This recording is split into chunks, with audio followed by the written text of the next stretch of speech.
What are you wearing? A Canadian tuxedo. And I'm a hockey player. Let's go Blues. Let's go Blues. Let's go Blues. Who are you, Blues fan? We're bleeding blue with you. Let's go Blues. Let's go Blues. Let's go Blues.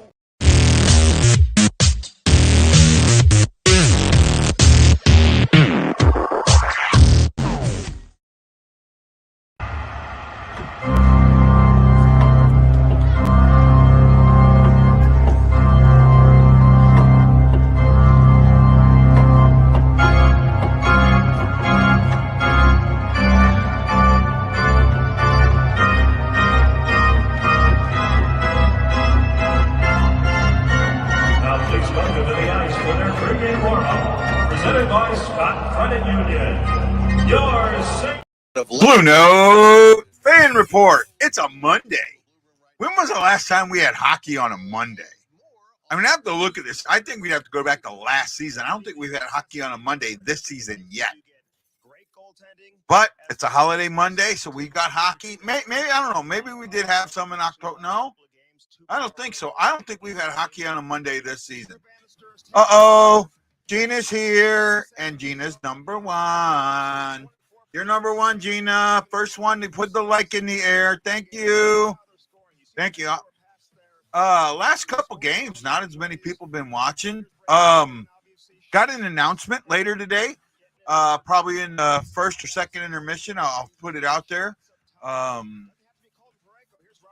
Might be sending somebody to a Blues hockey game.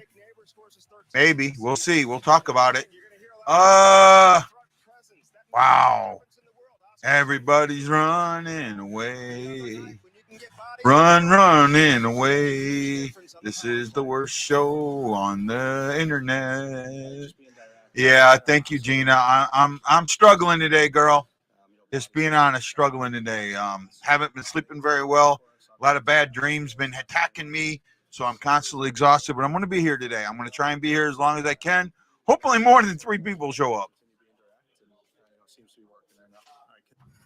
Philadelphia is coming. I thought Philadelphia might be like one of those easy games. I was wrong, man. They're coming in hot. 54 points. They are hot. They are ready to play. They are all right. And not only that, what's cool is Braden Schenn is playing in his 900th game. And it's against the Flyers, the team that he was traded from. And not only that, you also have Kevin Hayes, who got traded from the Flyers. So a little bit of back drama, a little bit of drama associated with this game. Could be fun to watch. JJ, Sister JJ, John McMillan, Jason McMillan, and Gina. Dan, hi Dan, how you doing, my friend? Thank you. Thank you.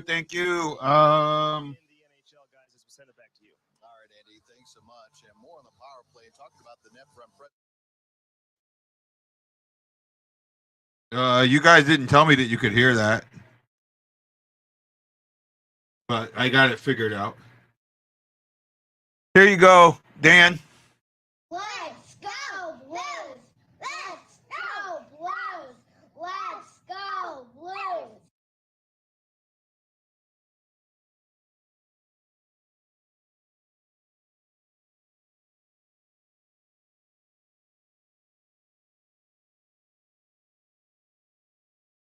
I think if Sonny doesn't touch that puck, Prunovich gets his first goal. Sonny may have robbed Prunovich of a goal. I really do. I was watching that. I think it was going in. Anyways, Gloria. Gloria. I can't sing the regular, the Gloria that the Blues are famous for. I can't sing that song. I can't. I've tried. I can't. I think there's another song named Gloria, and I think of that one. I can't. Gloria. I can't even remember the words to it. I used to. Does the power play magic continue? I don't think so. I really don't, Dan, but I hope so. right?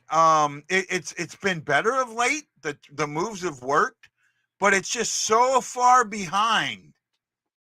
So far behind, I just don't see it being able to catch up, you know? Might mustard, but it won't catch up. I hope it'll be a fun one, Gina. I really do. Doesn't look like there's changes to the lines. Oh, Sod's down, Neighbors up. Oh, I'm wrong. Dumb and oh, they did make changes to the line. Wow. Okay. I like that. I like that. I still would have seen. Hey, oh man. See, we talked about this last game. No, I think they got your number. I think they got your number, isn't it? I think it's they got your number. Prunovich and Kessel on that bottom pairing. Ooh, it's getting. I like our defense. I like it a lot more than most people don't. It don't have to catch up. It just needs to be good here on out. Okay, bud. Gloria says several songs. I'd have to look it up. How many songs have the title Gloria in them? Da da da da da da da. I can only think of one song that has my name in it. And then it's not even like it's not my name in the way it's used. Right? I can only think of one song that has my name in it. Anybody know what it is? Anybody can think of it? What song has my name in it? And there's only one that I can think of. I could be wrong.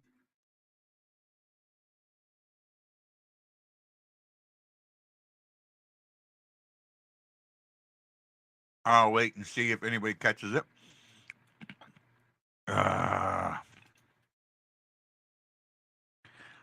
Talking about special teams, considering that our special teams have gotten slightly better, where are we at?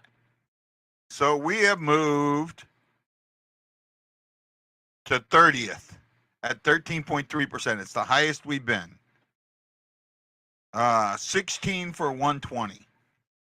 Right? I mean, we just have to win so money.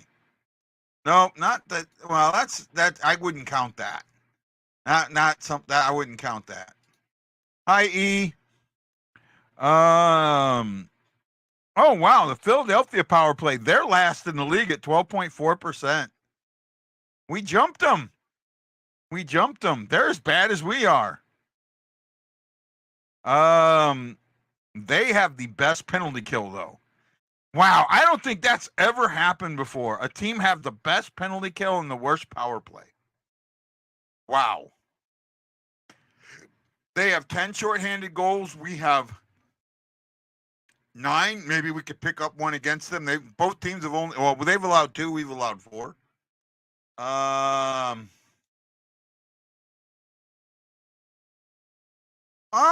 He's only had 1 goal though. Well, 2 if you count the shootout winner, but that doesn't go in the stats. Right? I want to see him play better, but we'll see. With Neighbors up there with him and Kaepernick, maybe that can be a better line. But I feel like Hayes needs to be up with Neighbors and Kaepernick. Right? I really do. I would have liked to have seen that switch. I hope so, Gina, but I don't see it. I just don't. Not against this team. I feel like if he's going to break out, it's going to be against a weaker team, a lower level team, and we don't see one of those for a while.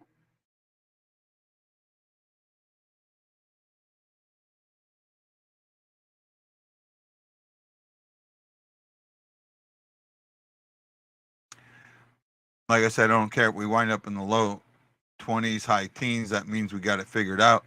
It just be so hard for us to, if we get to that number. That's the problem. All right, that's the problem. They get there. It's just going to take so much to even get close to it because you start so far behind.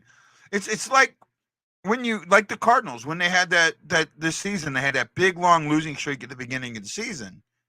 That you can't catch up from that. It's almost impossible, right? I can only think there's only one team of in recent memory that I can think of. I didn't know that one, but that's not the one I was thinking of.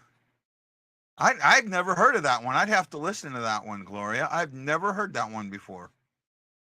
Not the one I was thinking of. I've never heard of that one before. Like somebody, did you look that up? I've never heard of that, and I know a lot of Elton John, so that's like a surprise for me. No, I just lost my place. It's just, the Cardinals last season, they had that long losing streak at the beginning of the season, and it's just like so hard to get back to 500. I can only think of one team in recent memory that had a long losing streak at the beginning of the season and was able to catch back up. Anybody know who it was?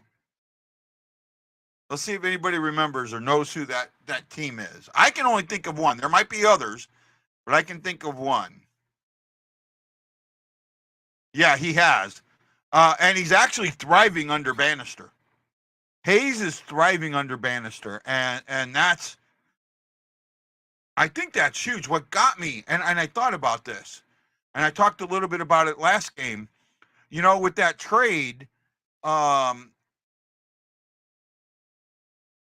instrumental. Oh, was that interesting? I thought it was it. It wasn't for Ryan, was it? I remember, he did a song for Ryan, the kid that died of AIDS a long time ago. This isn't wins we are digging out of if it's the power play, and I don't care as long as it gets figured out. Okay. No, Blues in 19, not really. They didn't have any long losing streaks, right? They didn't have, they were back, but they didn't have long losing streaks. And it was actually, you're close though. You're close. You have one of the things that you have in there is right. I won't say which one. Right? They were in last place, but they never had like long losing streaks. And even them, I think at the time that they were in last place, I don't know. I'd have to go back and look. I don't think they had like long, like 8 or a 9 or a 10 game losing streak. I think that they just, they just like would lose 2 games, 3 games, win 1. But not like a long losing streak that put them way behind to begin with. Right? I get what you're saying, but that's kind of not what I was looking for, if that makes sense. Big thank you to Danny Trower. Dan, how you doing, bud? Joe Butler, Aaron Coulter, Stanley Morrow, JJ, Jason McMillan, and Janie McMillan. Thank you. Sandy Gardner's here. Hi, Sandy. Man, boy, my head is just not doing well today. Dun, dun, dun, dun, dun, dun, dun, dun, dun, dun, dun, dun. Bum bum bum bum bum bum bum bum bum bum bum bum bum bum bum bum bum bum bum bum. God, I wish I was in St. Louis right now. Yes, I know the weather is bad. Thank you, Sandy. I appreciate it. I know the weather. God, I wish I was in it. I was talking. Ashley was able to bounce on the show last game Saturday, and we were kind of talking about when I was in St. Louis last year, and how it wasn't cold, but that weather didn't affect me because you expect it. But like here, the weather's gotten down, and I know I'm crying you guys a river, right? The weather's gotten down in the high 50s, low 60s, and for you guys, I get it. You would take that in a heartbeat. You would take it in a heartbeat, and I understand that. But you have to understand, from my point, is that when you expect a certain temperature, say in the 70s, 80s, and it's 20 degrees below that, your body doesn't react well to it. Right? Oh, I appreciate that. I appreciate that. And that's the thing that's kind of going on here. It's actually been a nicer day today, and that's kind of helped me a little bit. We had a cold front, pretty good, solid cold front, zip through here, and it's the weather today is nowhere near as bad as it's been.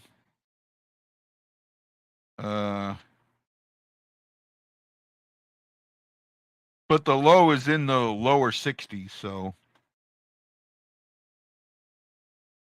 it's I don't know what the temperature is in St. Louis right now. I think it's in the in the and I understand what you're going through, because I think in this period of St. Louis, you're used to around 40 degrees, not, but and you're at negative, you're 10 to 15 degrees below that, so you kind of understand how it feels, and it throws you for a loop. Jason's here. Hi, Jason. Thank you, E. I appreciate the love you give. 15 watching. Wow. 0 with the wind chill. Yeah, that's a one I haven't had to deal with in a long time. Wind chill.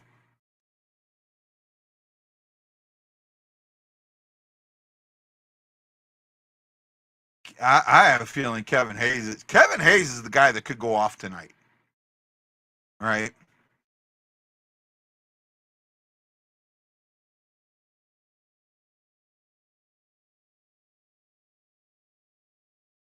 I'm listening to this real quick.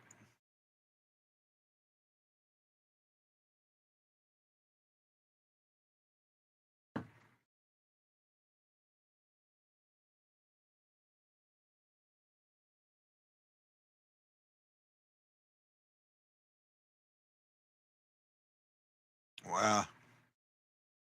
I was talking about when I was in boot camp. There's one guy that I know that I think may remember this. But I remember the date because it was just a perfect date. It was December 15th, 1987. We were up in Great Lakes, Illinois, which is about 50 to 60 miles north of Chicago. It's right between Chicago and Milwaukee. I mean, it's almost dead in the center of the two, right near the border of Illinois and Wisconsin. And back then, we had to march. We had to march to get our paychecks. And the wind was blowing so hard up there. And it wasn't snowing as much as it was freezing ice. There were guys that had cuts in their cheeks from the ice that was blowing, and the blood that had frozen. They didn't even know they were bleeding until they got into the building to get their paychecks. Oh, I remember standing outside in our companies, waiting to go in line. Oh my goodness. That was it was so cold when you just stand there and not moving around. Ooh, baby. That's cold.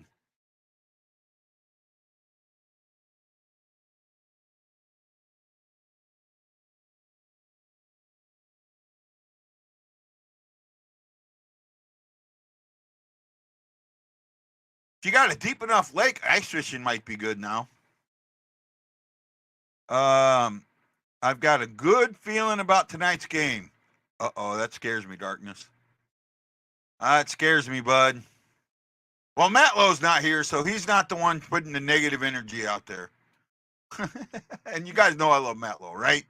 I'm not banging on him. I'm not. I'm just John Penner, Dan Bruschetta. Thank you. Thank you. Scary's here. So am I, Scary. So am I.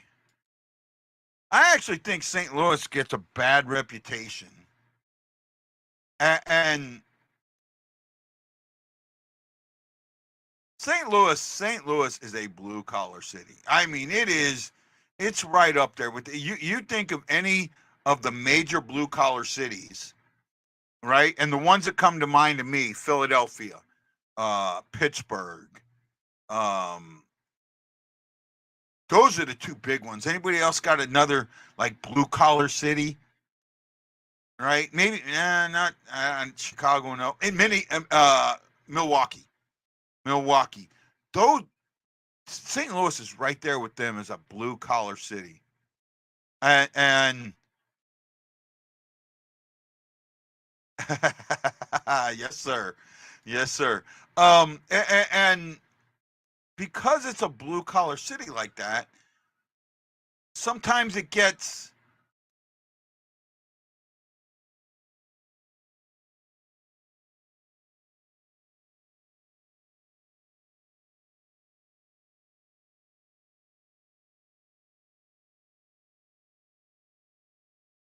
Oh, what a stupid ass commercial.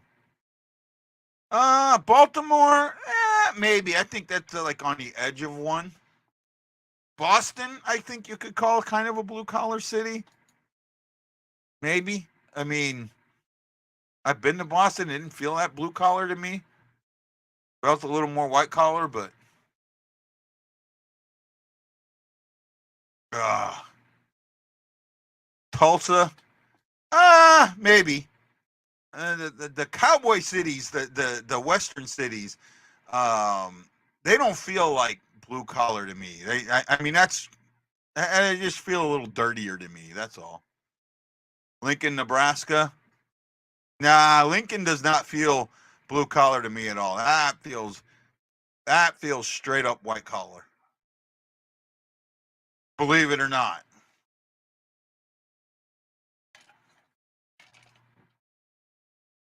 Could be wrong. The stuff a lot of to me are Cincinnati and Cleveland. Those are blue collar. Those are blue collar to me. Right?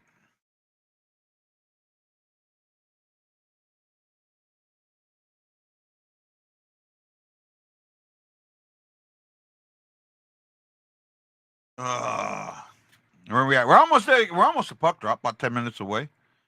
What are your expectations for today's game? What do you think the score is, and who do you think is going to be the first Blues goal? Oh, by the way, didn't talk about Hofer's in net. Leaving his white trash. I guess blue collar is a factory town. A factory style town, and that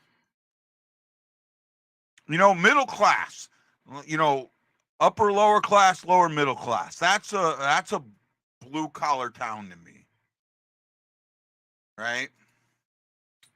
Which Hofer shows up determines this game. Darkness, that is a good point. Though he has played well of late. He has played very, very well, right? Oh, Drysdale out with an illness tonight. Ooh, that's a surprise, right? Coultier, undisclosed injury.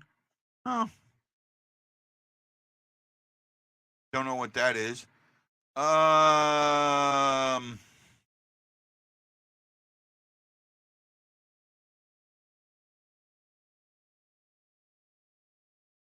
Neighbors 5-3 St. Louis Blues. That's not a bad guess, E. Not a bad guess. Yeah, I do. I don't think he's been that inconsistent. I talked with Ashley about this last game, and we talked about like the numbers. To me, Hofer is what his numbers are for the most part, right? He's 7-7-0 with a 2.87 and a 9.08. The 9.08 fits perfectly for me. The 287's a little low, but close.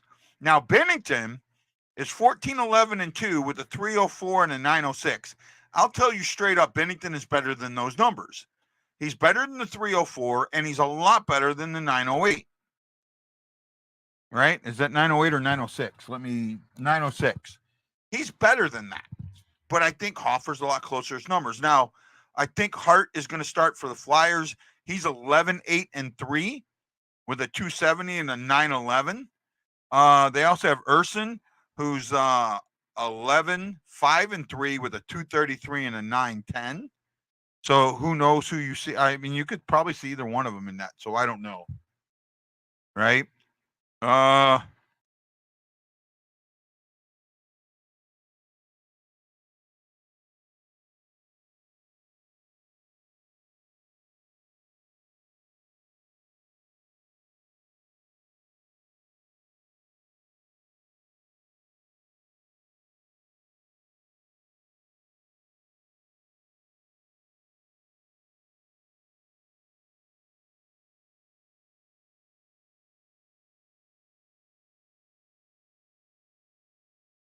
my score prediction 5-2. Kevin Hayes is the Blues' best player in the game. Yeah, that's pretty good there. Uh,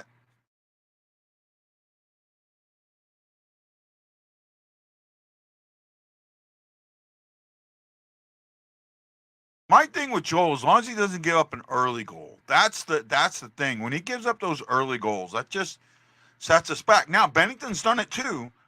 Bennington, I mean Hofer. God, Hofer would give up a goal on the first 3 shots, almost every single game. Or not Huso, not Hofer, Huso. Right? Nathan could be 3-1 St. Louis or 4. Depends on which St. Louis team shows up. Depends on which Philly team shows up. Hoffer reminds me of Huso, where it takes him a bit to get settled in. A little bit, but I think that's more youth than anything else. Hi, Tammy. How you been, Tammy Frankie? Haven't seen you in a while. How are you?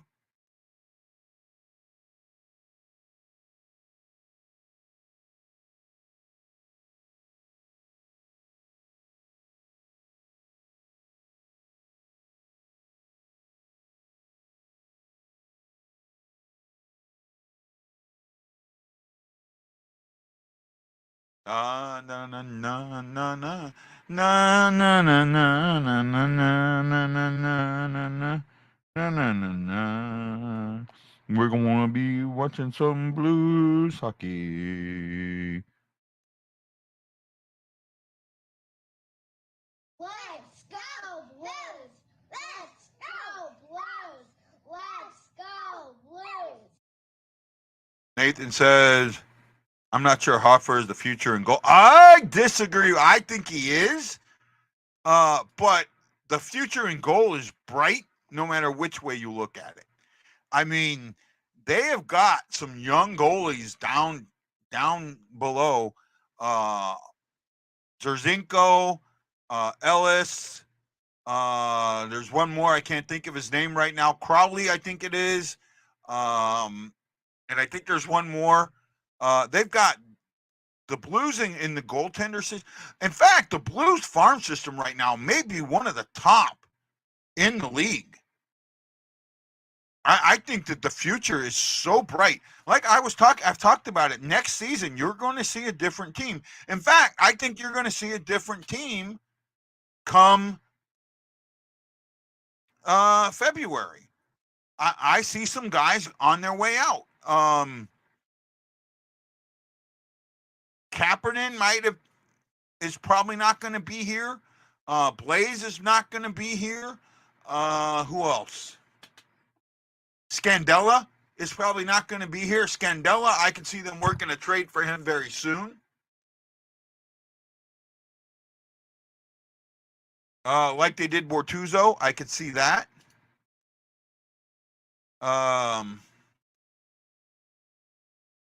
Sunquist, I know you guys love Sonny. I don't see Sonny staying throughout the season. I really don't. Unless they plan on signing him, and I don't see it.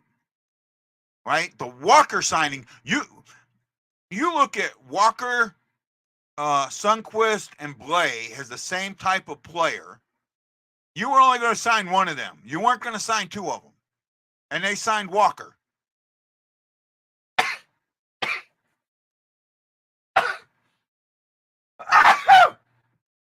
Oh, my goodness. Oh, wow. Sorry about that. I have a headache.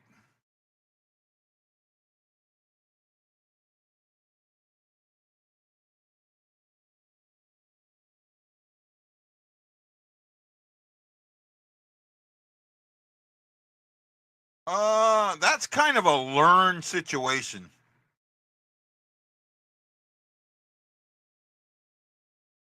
Um, I guess I get what you're saying, but I don't know, kind of a hard one for me there. It's so you're talking about such a small particular thing, right?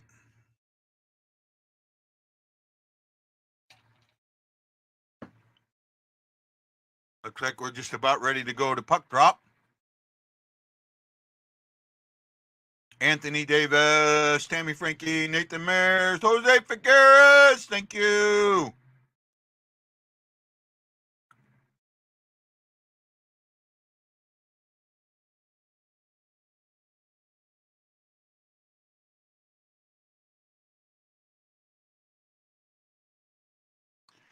Um, yes and no.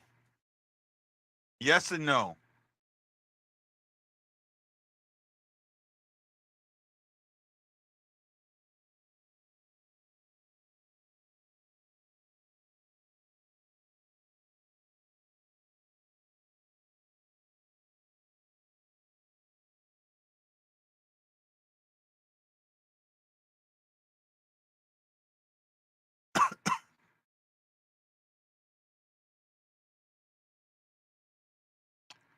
I think he's a little more than league minimum. No, he's league minimum. So yeah, he's league minimum. However, I think that Snugard brings just as much as he does with youth, right? The other guys, some of the other guys, the younger guys that you have in the minors, Zach Bolduc and the other Zach and a few Gaudette maybe, they have youth, and I think that they can bring the same thing. Yeah, yeah. Snoog's getting his 9 games this year.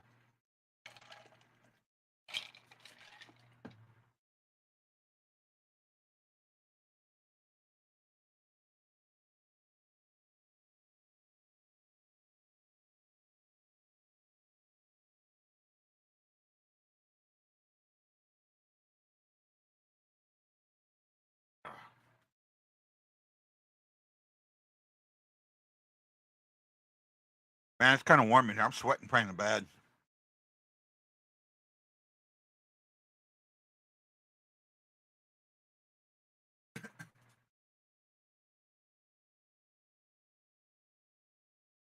I disagree. I think he's getting traded. He will be traded by the trade deadline. I absolutely see it. In fact, you'd almost be dumb not to trade him because you know you're not making room for him next season, right? It's a business decision, Jason. It's a business decision more than it is a hockey decision. And you have guys that can fulfill that same role in the minors. I think you probably get a 5th or 6th round pick. All right. I think you get a 5th or 6th round pick, or better yet, well, I don't think you trade him for future considerations because that's nothing. That's just giving a player away. But Aaron thinks Hayes will score the first goal. He could, especially against his old team.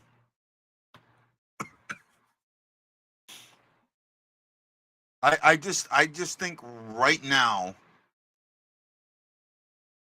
I just think right now that the Blues have to, as well. I mean, they're playing well and they have a chance to make the playoffs, but you have to look at next season more than this season, and what you have in the cupboard. Right, it's not bare. It is not bare.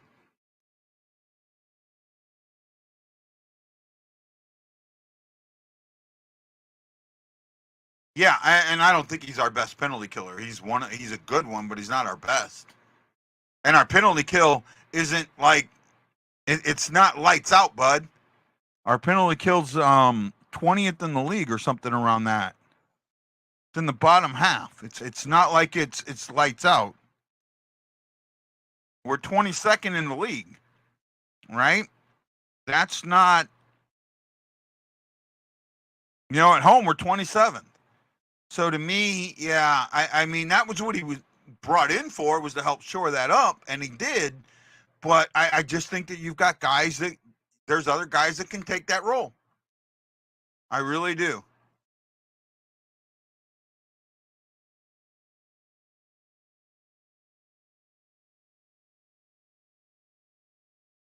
And I kind of think that Pareko might be your best penalty killer right now. And Pareko, or no, if you want to know who the best penalty killer is, I'll tell you. In fact, I'll give you a second to read my mind. Who do I think is the best penalty killer right now?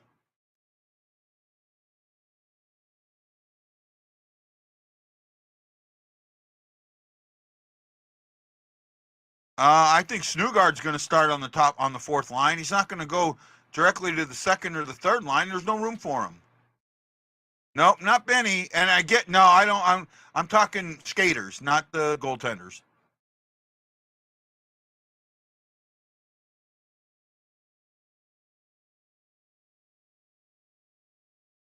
There you go. I would say Thomas.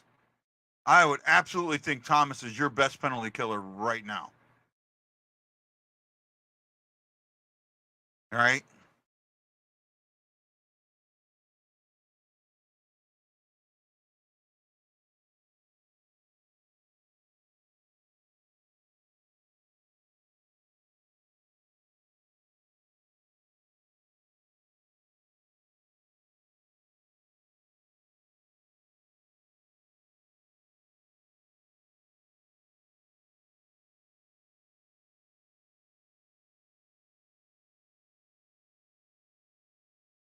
Okay, that's a fair point. That's a fair point. I don't want to argue. I don't want you to get mad at me, Jason.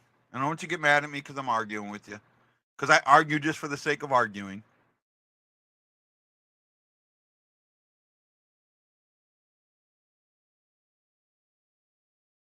8-4-1. That's not bad.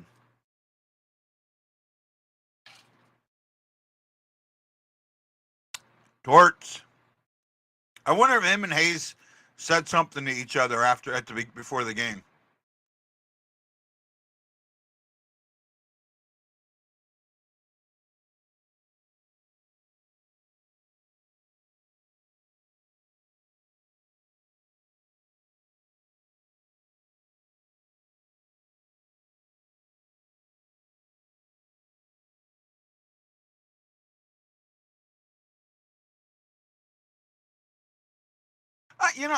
I just, it's hard to put money and say that that's what you use, because that's not what Thomas is getting paid for.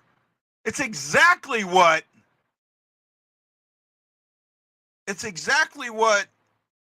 Sonny's getting paid for. It's not what Thomas is getting paid for. To sit there and say, well, money wise, I don't know. I just have a struggle with that, bud.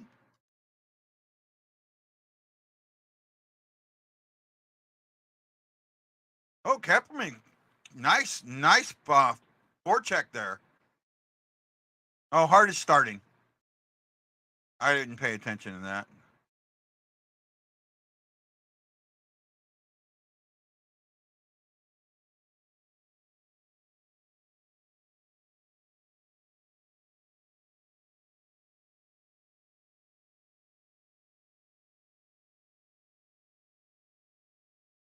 Oh, Falk missed that big time.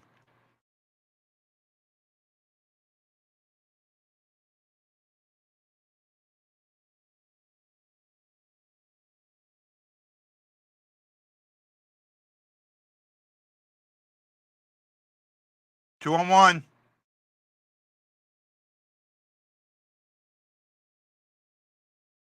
Woo! That was a good save by Hofer there.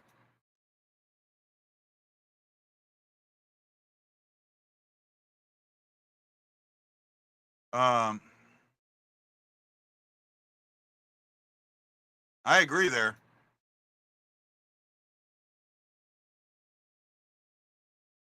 They're not shopping him now, but they will be in late February.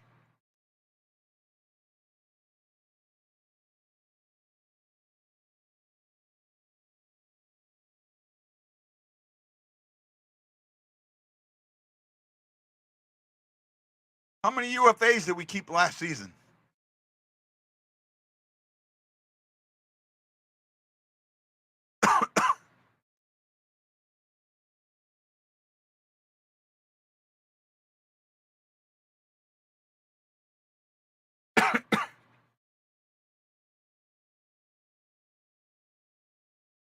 We didn't talk about that really bad blown call by the refs in OT. That was bad.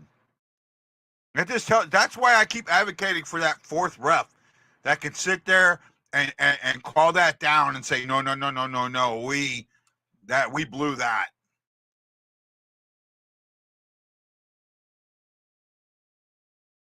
Normally I think tripping is a judgment call.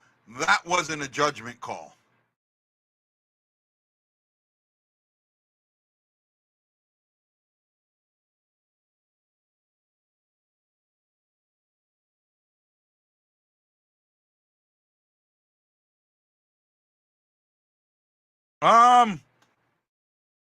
Torpo is going to be a third or fourth line player. I love the guy. I wish he would be more, but right now I don't see him being more. I wish he could be, but I don't see it.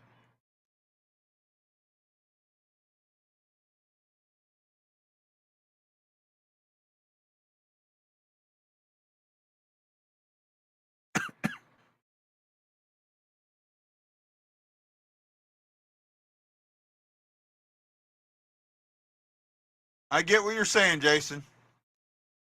Oh, hey, Wayne. How you doing, bud? Haven't seen you in a bit. Missed you.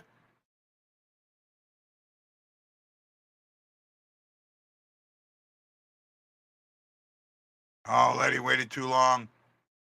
Waited way too long. You got to fire that one. Well, get better, bud. I hope you get better. We really do.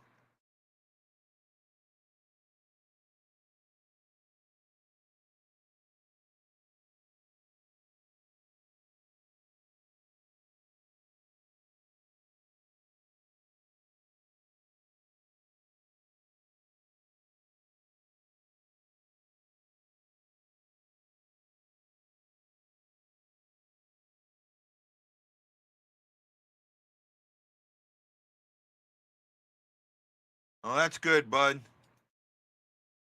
Prunovich is interesting. I don't know what they're going to do with him.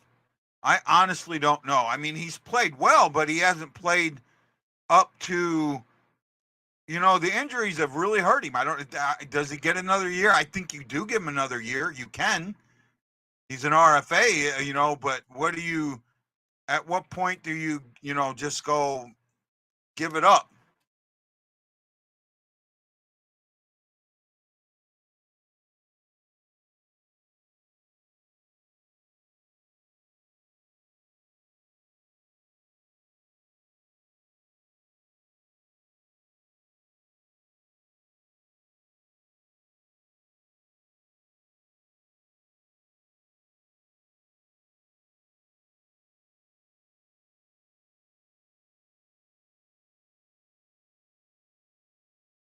What are the keys to the game for establish the forecheck and a good start? Well, I've seen some of it.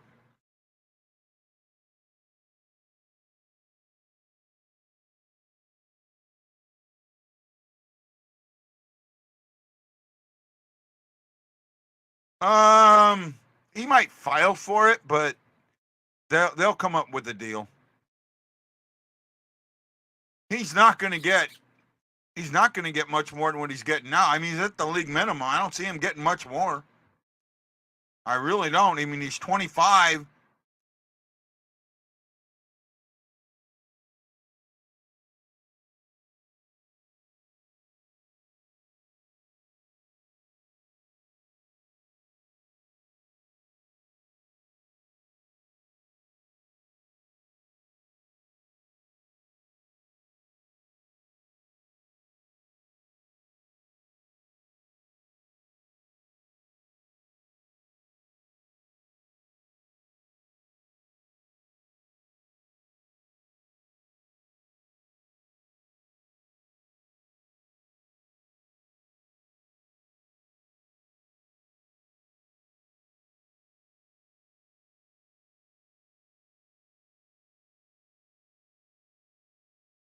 Yeah, I can see that. Though I don't think Krug's been as bad as everybody thinks he has.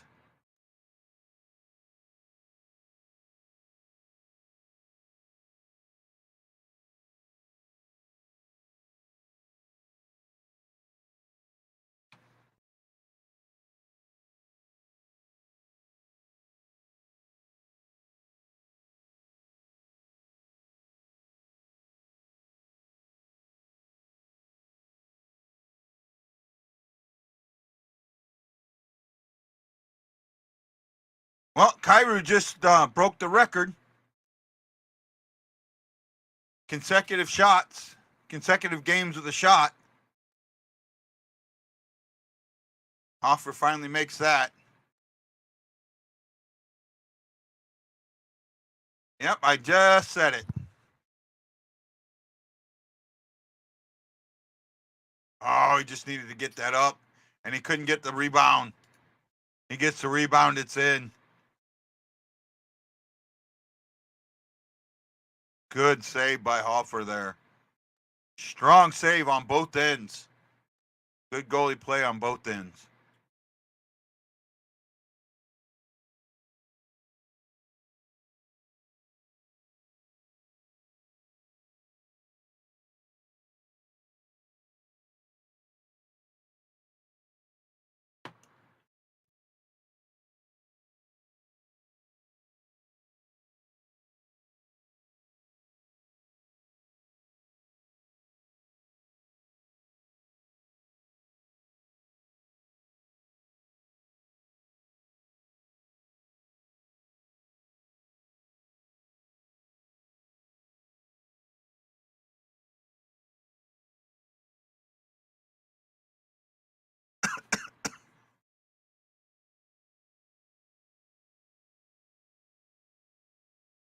I'm just watching what's going on. See, I like what the Flyers did there, and I wish the Blues did more of it.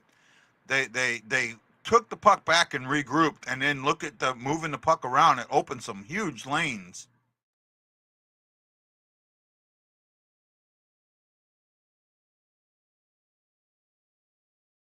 Krug was late on that pass. Late catching that pass. He could have been gone instead of waiting on it.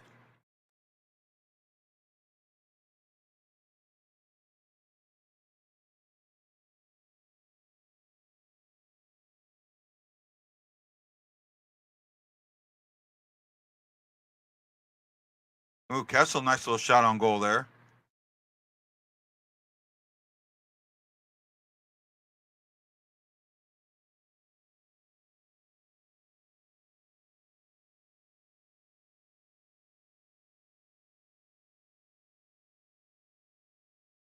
Oh, Schenn overskated that.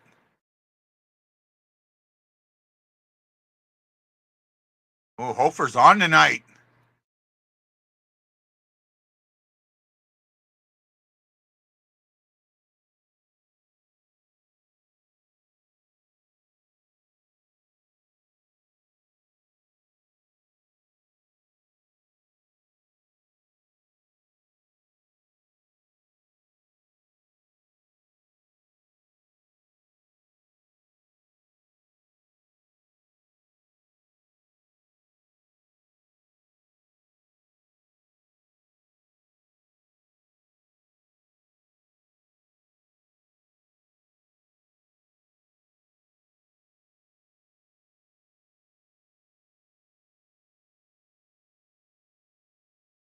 So the one to go in the first. Order shots. I haven't even looked.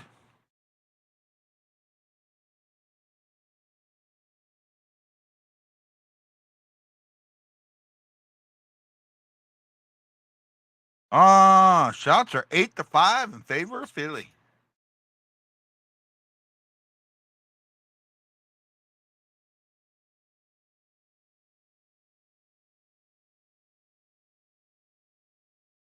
Just keeping it real. Oh man!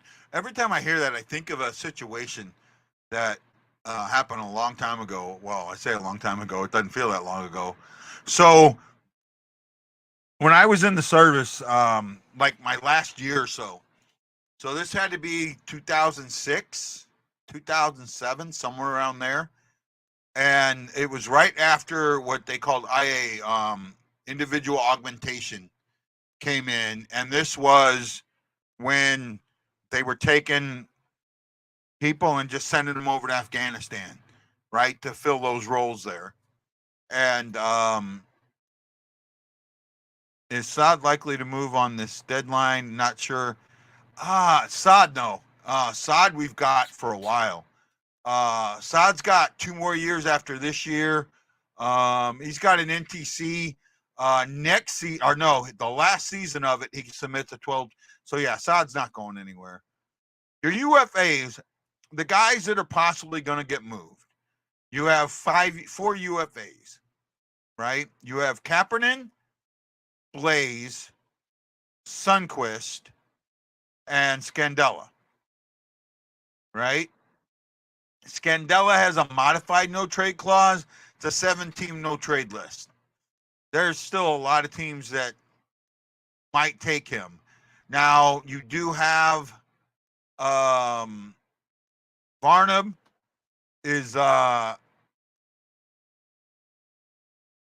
now they got him listed at buried penalty. I don't know what that means, but I guess we're taking a penalty on him. But he's not coming back. And then you've got some Gaudette is a UFA and Pekka is a UFA. Also Kolnuk and Rosen. And then Malcolm Subban, but I don't see Subban's not coming back. So there's going to be some spots open, right?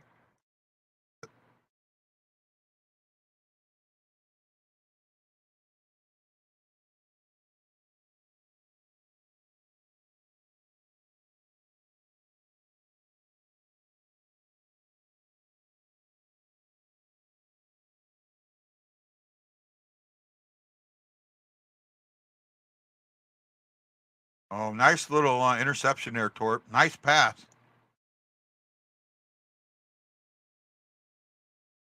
God, I like Torp's game so much. High sticking there. Oh, hey, Wendy. How you doing, buddy?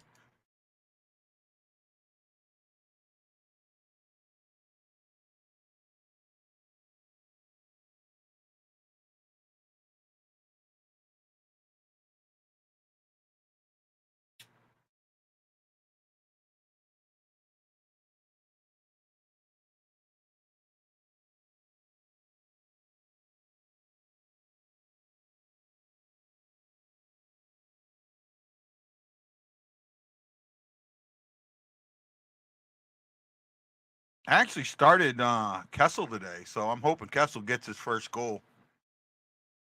Here we go on the power play.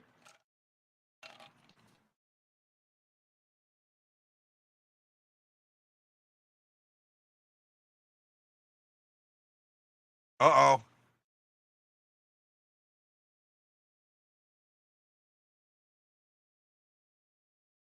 This doesn't look good to start.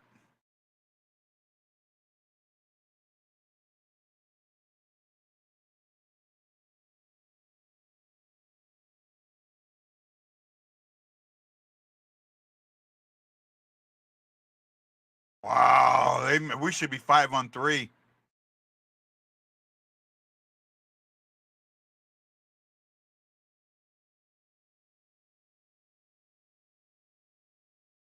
Oh, there went that power play. They're calling neighbors for something.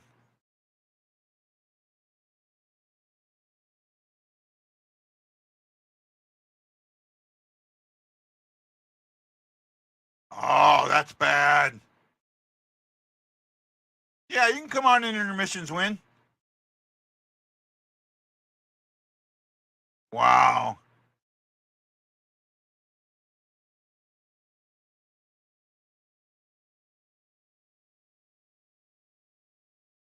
Oh, see, that's right there. That's the bullshit that I want the league to crack down. The guy grabbing the stick, putting his arm on the stick to get the call. They absolutely need to call that. to start calling that as embellishment, right? Or calling that and not going on the first penalty. They need to stop that. It wasn't a penalty. That's the thing. He guy clamped down on his stick. He took his stick out of him on a scramble for the puck.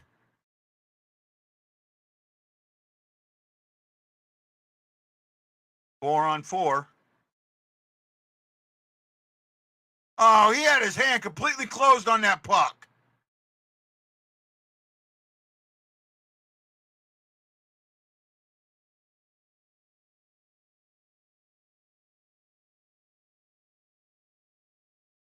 You can't catch the puck in your glove without closing it.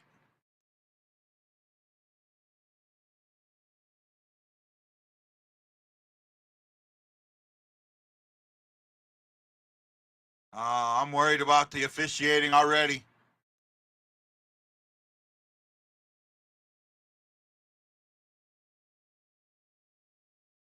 Wendy, you're also not a fan of Gaudette's either, right?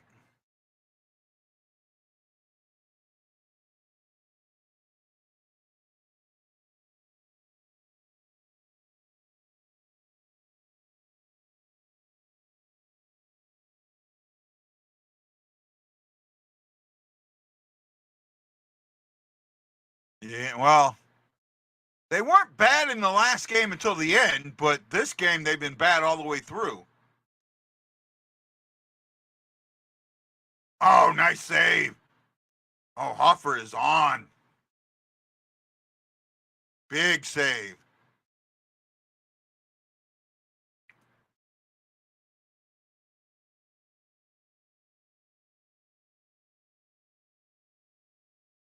Good rebound control there. Very good rebound control.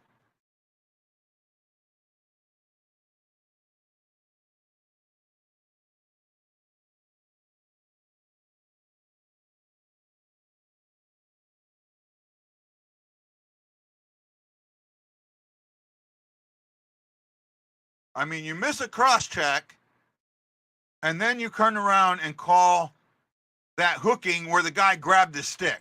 That's the issue.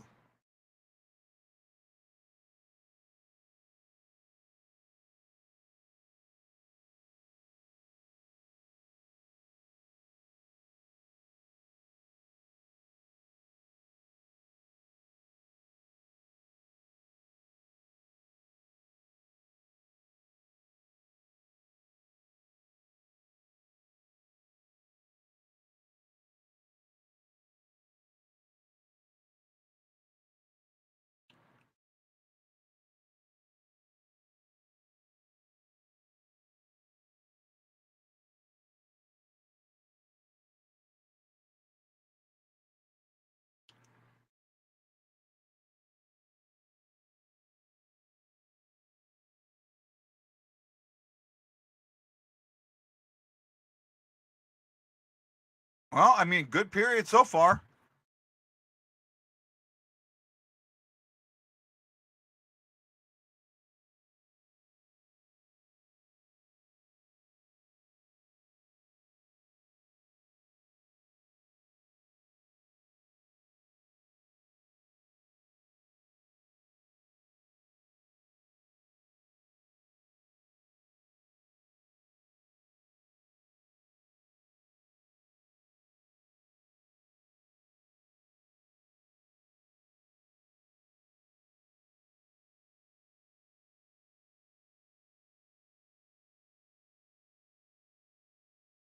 Oh, man, he's in a shooting gallery right now. Wow.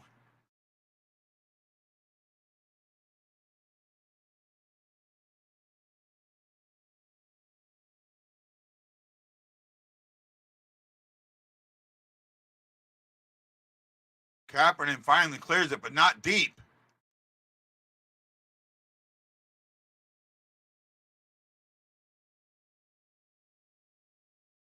Finally.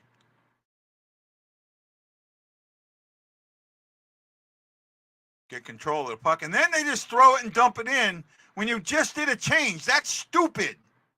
That's the type of stuff that doesn't make any sense to me.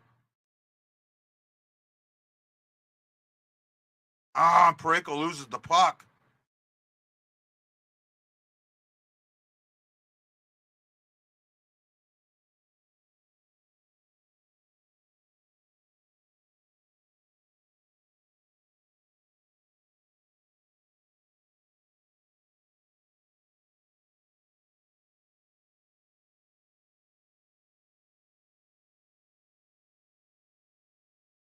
Brunovich with a good block shot there. Flyers are buzzing. Blues are in trouble.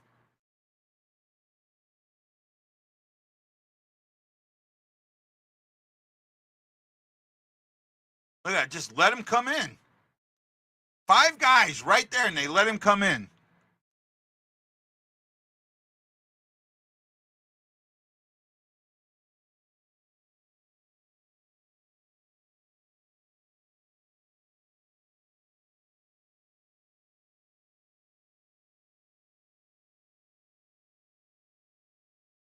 Oh, that was offside.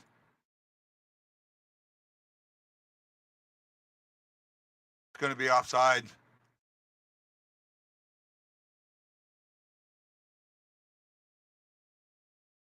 That might be.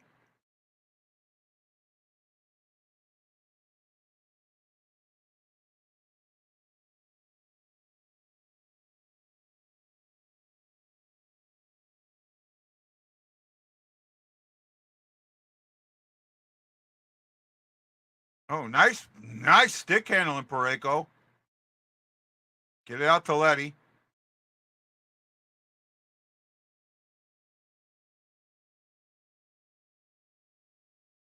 Oh, nice sequence there. Nice strong sequence there.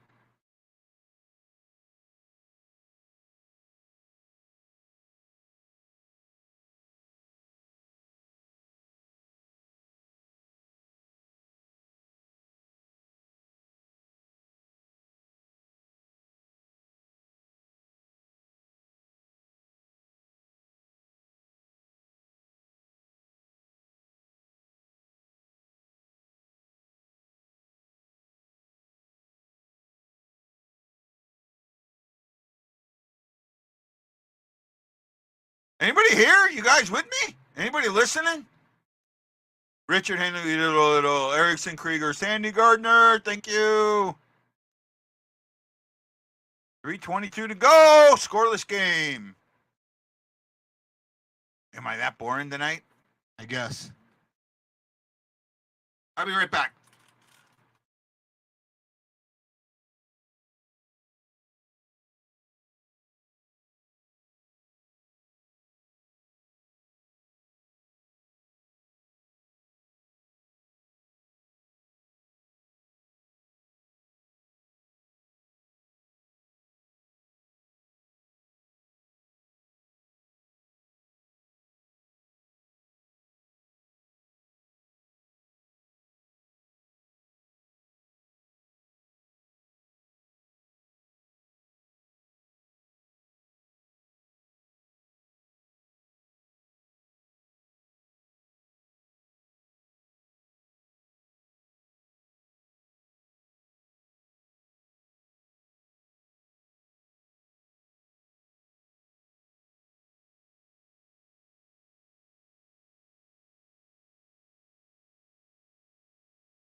Thought they'd be at a commercial longer.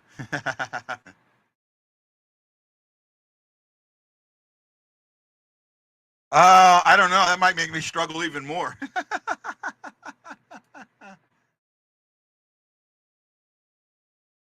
Just following Gary's guidelines. Not sure what that is, bud.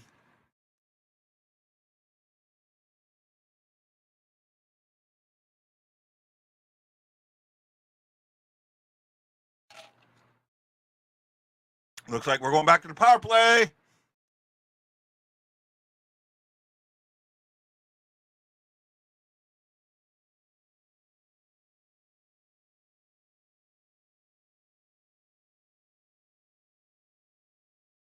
Boarding. Oh, both Walkers are 26. That's funny. That's funny. Tad Dieterman. Hey, buddy. How you doing?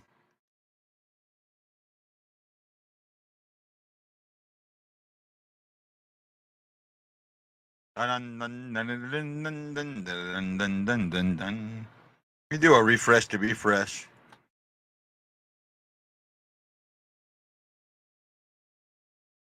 See if this helps a little bit. We'll see. That would actually be pretty cool. We know Walker's not shy. Our Walker. That's funny. Walker and Walker, both 26. That's funny.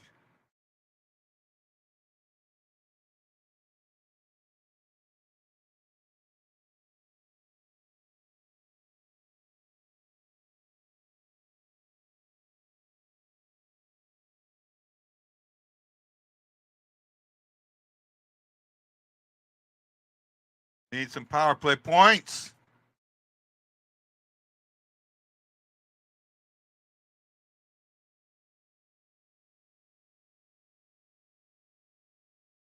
Look at that. Yes, Hofer is looking strong. Hey, Ashley.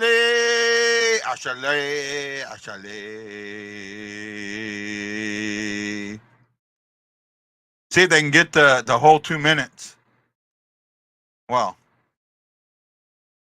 so I just don't want them to give up before and 4.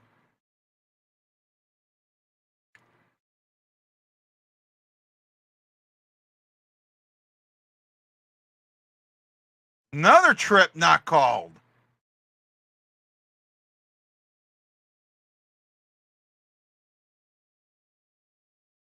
Wow, this isn't power play struggling now.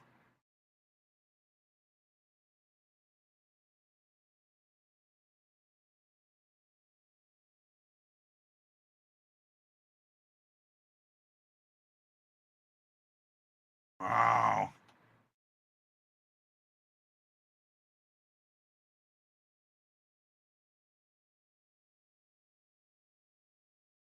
I've seen that a lot, though. I've seen a lot of teams do that because of the way the Blues enter the zone.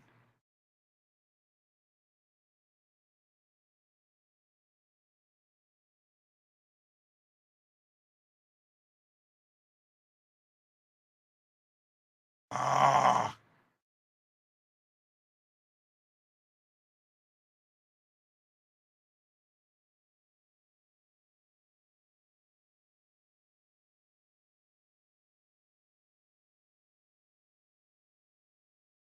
Wow, this is bad. This is looking nasty.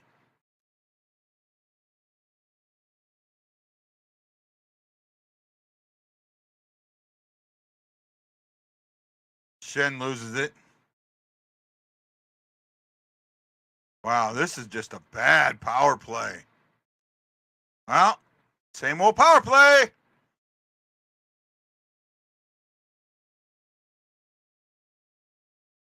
Well, hey, they got a shot on this shitty power play.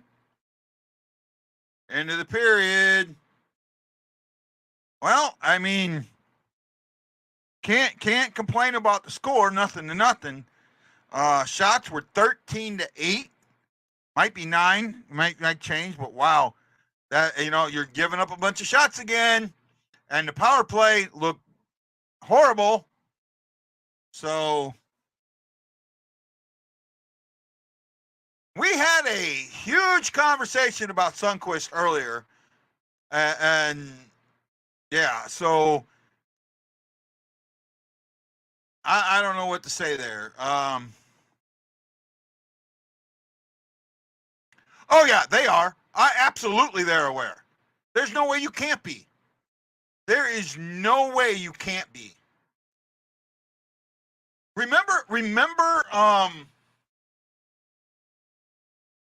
the Tim Donaghy stuff, right? Remember in the NBA the Tim Donaghy stuff. Anybody remember that? I'm thinking Bob Stradamus does. Because that might be right up his alley. Right? But there was a documentary on that. I think it was called True Sports or something like that. It's on Netflix. And they went really deep into the Donaghy situation. And there was a game that they talked about where a ref had gotten beat up for a call or something. And the next game that team played, they were out. They said it. They were out for him, right? That they were going to support their fellow ref. So I absolutely think that they do.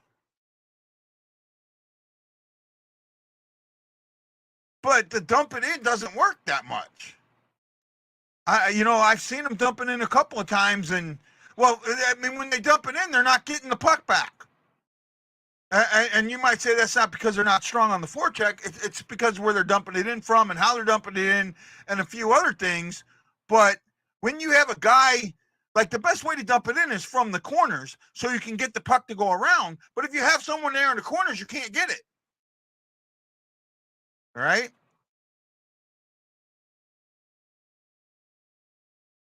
So I do think that refs absolutely know what happens in other games. Now, if you ask, and we could ask Tim Peel about it, and he's probably gonna, give the company line there that it doesn't matter, but we know it matters. But that's the thing. On the power play, there was guys sitting right at the edge, so it took away you being able to zip it around. The problem is, instead of having guys skating, they're standing at the blue line.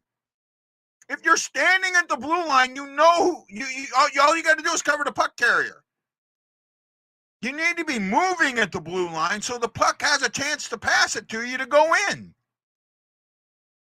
Right? That's the thing that's got to stop. And I've been talking about that for a while, about being stopped at the blue line and not moving your feet and waiting for the puck. That actually puts you behind. Right? I sent Wendy a link, so he might pop on.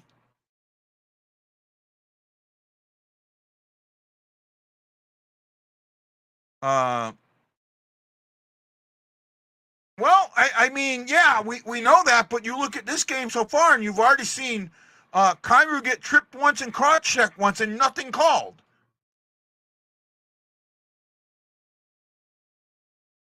I think not enough passing near the offensive blue line. I don't think they're passing enough. I think they're just trying to bring it in instead of passing it.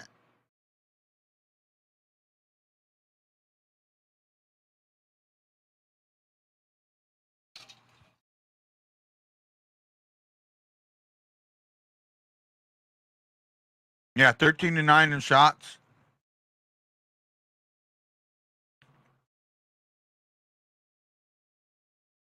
Neighbor's penalty was absolutely junk and shouldn't have been called. That was his first penalty of the year.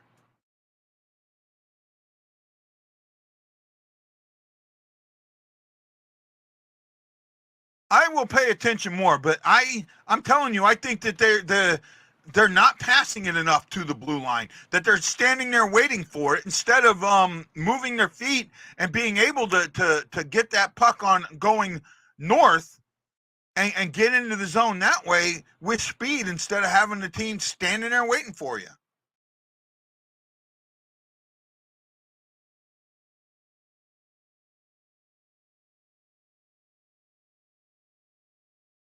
Hofer was the player of that period.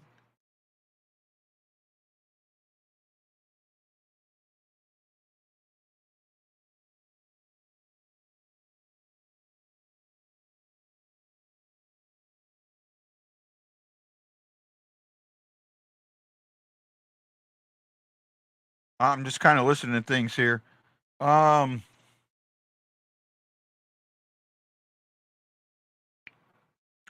Philadelphia had 13 shots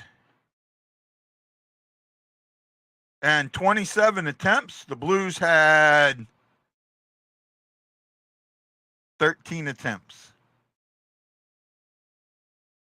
13 attempts. Hits are 3 apiece. St. Louis has 4 giveaways tonight. I can see that. And 1 for Philly. Philly's got 2 takeaways. The Blues have 5. Haven't seen that as much.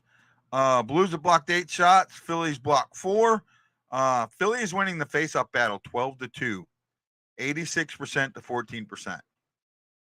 I mean, the way the stats look, Philly's outplaying Blues something fierce. Doesn't look. I mean, the eye test doesn't tell me that. But Philly definitely. I mean, you've got to shore some things up, or it's going to be 1-0 very early in the second period. At least that's how I feel about it. But I could be wrong, which doesn't surprise anybody at this point.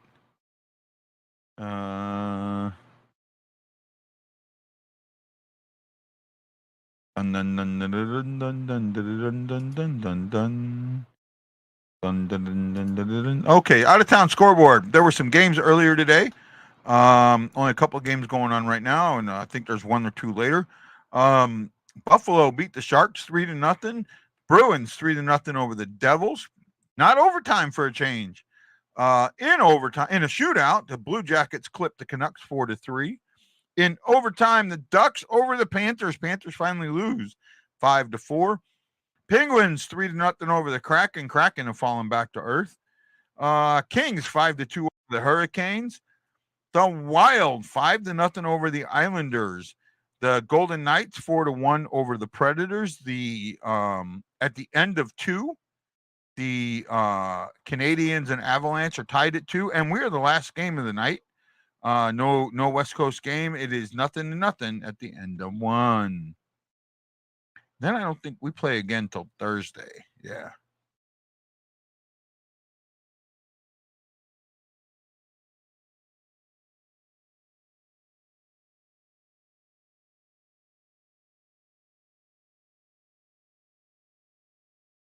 No, I don't know what you're talking about there, Bob. I do not know. What are you talking about there?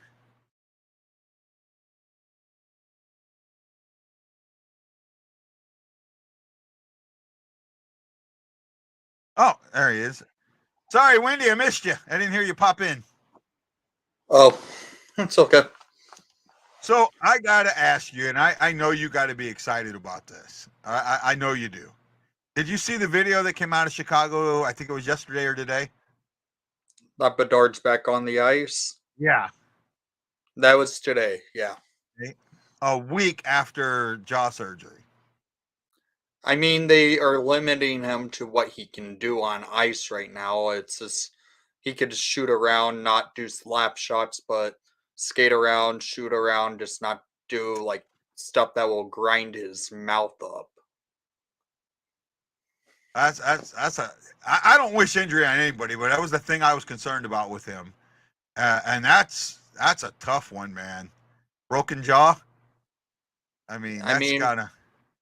There's players who played through broken jaws in game, so it doesn't surprise me that he was already back on the ice today. I can think of one who famously did it. Chara, yeah. Right? I mean, he's the last one that I can think of that really did it. There's been a couple since then, but Chara's the most prominent one because I was in the Cup final. Well, I mean, that's why Chara comes back. I mean, if it's a regular season game, he doesn't come back. You know, if it's the first round of the playoffs, he doesn't come back. Second round of the playoffs, he doesn't come back. Maybe third round of the playoffs, he comes back. Right? Mm-hmm. But the only reason he comes back is because that's it. That's the season right there. You know? Yeah. You know, I thought about this, the game against Boston. I guess Boston, so the Blues fans, I don't know if you saw it, there was a blatant trip, in overtime, doesn't get called, it leads to the goal. I wonder if Bruins fans think that was justification. Or what's the word I'm looking for? I think you know what I'm talking about. Payback? I don't know if payback's the right word, but I don't think so. It's just a regular season game that's almost 5 years later. So yeah. but maybe karma a little bit. I don't think so because both team. I mean, think about it. Both teams are very different compared to the when they were in Yeah. the cup. Not a lot of the same players are on those teams anymore. Yeah. Well, at least 4 on each team. I mean, the Blues, you have Schenn, Yeah, but I'm just saying Thomas, Bennington. Kyrou was in. Well, Thomas was in the press box at the time, but he was on the team. Sunquist was there, and Sonny was on ice. Bob Stradamus says that's because Char is a robot from this old Soviet Union. I don't care what he were. But nobody's talking about the high hit that broke his jaw. I didn't see that as a high hit. I thought he broke it. It was a shoulder to shoulder to me. I did not have a problem with the hit at all. Wendy, I it was remember shoulder you on said mouth. But that's it. what? It was a clean hit. It was the shoulder on mouth. Was it? I thought it was shoulder on shoulder and it went up into It the was mouth. shoulder on mouth. All right. Everyone's confirmed it. Even Brendan Smith even said it was shoulder on mouth by accident. Well, if it's shoulder on mouth, then it's not a clean hit. Just That's a how head hit. everything played out, it was shoulder on mouth, clean hit still because it was bang bang. It just happened instantly. Yeah. Well. Charles, a Slovak. Yeah. Well, at the time, yeah, but Slovakia used to be the former Soviet Union, so. No, they were Czechoslovakia at that time. Yeah. And Czechoslovakia was part of the former Soviet Union. Yes. But he will still consider himself more Slovak than anything else. Where are we at? I mean, it's been a good game so far. You guys are off tonight, huh? Yep. You play. You got the Sharks tomorrow. Yeah. That should be a win for you. Don't say that. That doesn't happen. When the Hawks play someone that's honestly bottom feederish this year with themselves, it does not turn out good. Right. So, like, they've played the Blue Jackets, got their butts kicked to them. They played the Coyotes early in the season when they were still trying to figure things out. Did not go out so well. There's been teams that are terrible, like Montreal. They've had issues with it. They have issues with the teams that are not good. The one thing with the shoulder, against teams that are good. Yeah. The one thing with the shoulder to mouth there, you got size is a big thing, you know. Yeah. And I think that the player that hit him was like a foot taller, right? Almost, yeah. Yeah. So at that point, you can't punish the taller player for being taller. Mm-hmm. Right?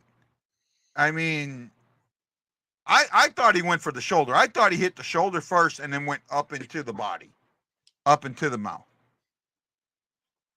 No, it went shoulder, mouth. It just happens that way sometimes. I'm just glad Bedard's finally getting back on the ice.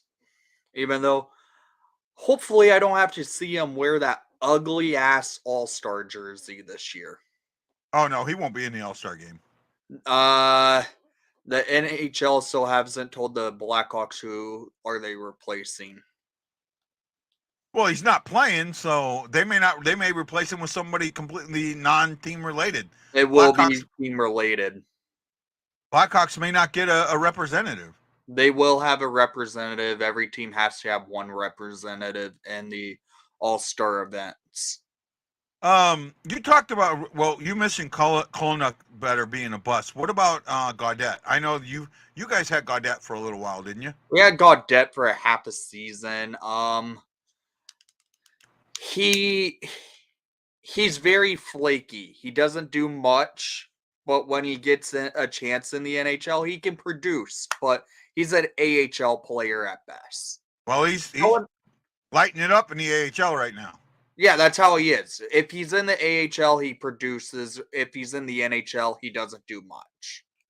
Yeah, see, I thought that's what I thought. Seattle's rep last year was hurt and got replaced by a Vegas player. No, the Seattle had a representative blame. Yeah, I when I saw that's the first time of an NHL jersey that I didn't want one. Those things are awful. Oh yeah, they are bad. They are bad. The jerseys from last year are probably one of the best All-Star jerseys. I liked the jersey from St. Louis. I didn't care for those. Well, it's just because it was from St. Louis. Just like I'm not going to like a jersey that's in Chicago. No, I just didn't care for it because I'm not a fan of gray jerseys. And those were just gray jerseys with team logos on the front of them. Well, they had the staff. They had the music staff on it. Yeah, I just thought the gray was too much and kind of boring. So I thought they could have used some color to it. The Vegas glow was kind of cool. Did they have an All-Star game in Vegas, or did I? Yeah. Oh yeah, they did. I remember now. I don't completely remember that jersey there, Wayne or Michael. Right? No, this year those jerseys are just when I looked at it, I was like, wow. Freaking Ronald McDonald and Burger King What inspired. colorblind idiot came up with those? Justin Bieber. He's the one who designed the jersey. You're kidding me. He designed those jerseys. Wow. They're garbage. Why would you let him design jerseys? I mean, he's not even relevant anymore. Yeah, I know. I'm just thinking the most irrelevant. I mean, you've got they choose someone 10 years over expired on doing stuff. Yeah. Well, I know Bennington put out if he went to the All-Star game that he would the little battle between him and Bieber was still on. That bet that they did, that Twitter bet. Well, game's just about on. Okay. You're gonna stick around, or you're gonna pop back at the intermission? I could stick around for a few. Okay. Well, when you gotta go, you gotta go. Yep. Been a good game so far. I mean, the Flyers the numbers say the Flyers have outplayed them, but the eye test tells me it's close. The Phillies an interesting team this year, I've noticed. You mean the Flyers? Yeah, they play a aggressive style that actually works to today's NHL. Like they have the speed, they have actually competent goaltending this year because they've been having that as an issue the last 2 seasons. They're one of those surprise teams this year. Yeah, defense is shored up, and that has made the goaltending look better. Yeah. I think they still have suspect goaltending. Hart's good, but I mean, he can let in goals in bunches really quickly. Mm-hmm. You know, and Elvis Merzlikins has officially demanded a trade from out of Columbus.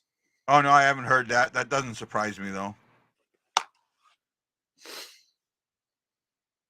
They just can't get any zone time. Blues can't get any zone time. I was worried. Oh wow, there it comes. I said it. What'd I say? If they didn't clean that shit up, they were going to give up a goal early in the second, and that's exactly what happened. Exactly what happened. Who got it? Konechny? 21? Lawton. Lawton, yeah. Sorry, I'm not great at names. I don't think Konechny was on ice for it. Hofer didn't have a chance. Yeah, my bad. Sorry.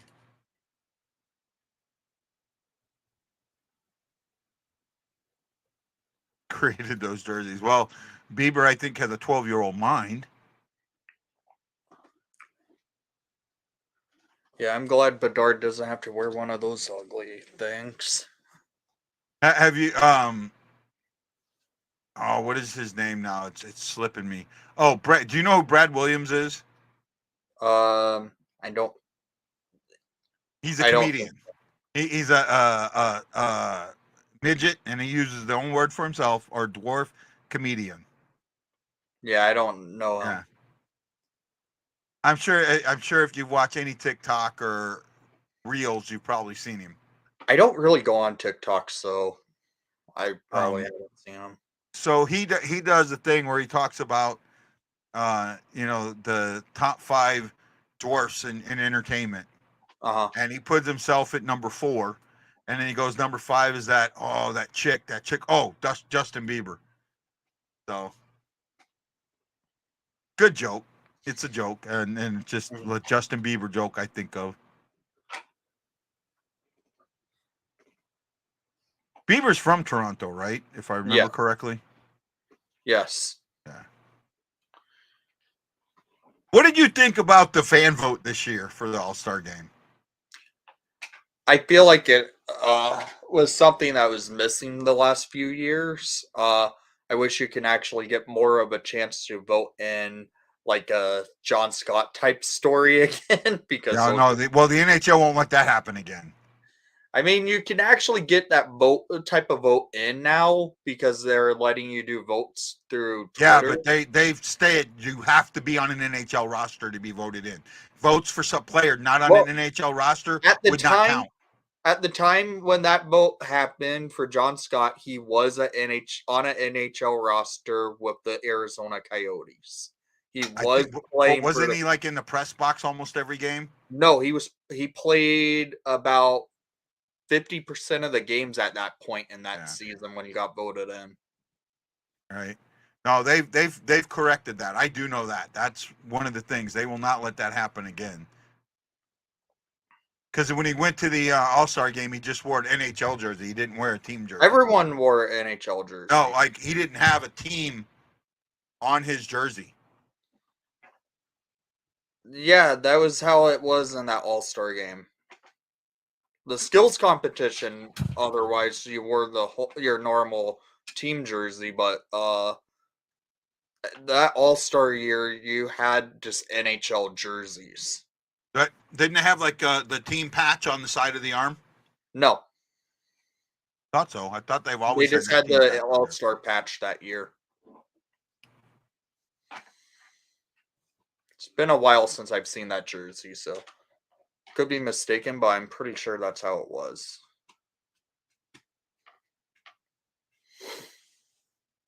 Oh man, good shot. Oh, Bruce Navy's one-timed it.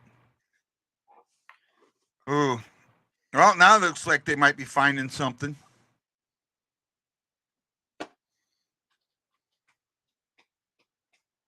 With a solid keep in there. Oh, Krug waited too long. You can't. That's the thing. I've been noticing that with the Blues. They get the puck and they're holding it before they fire the shot, and it gives everybody time to set. You've got to fire that puck out there. Ooh, Forrester got hurt.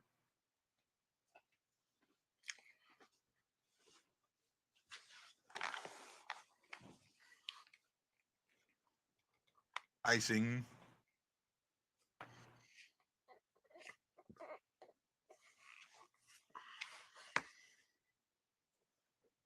Oh, did you see what Tortorella did to the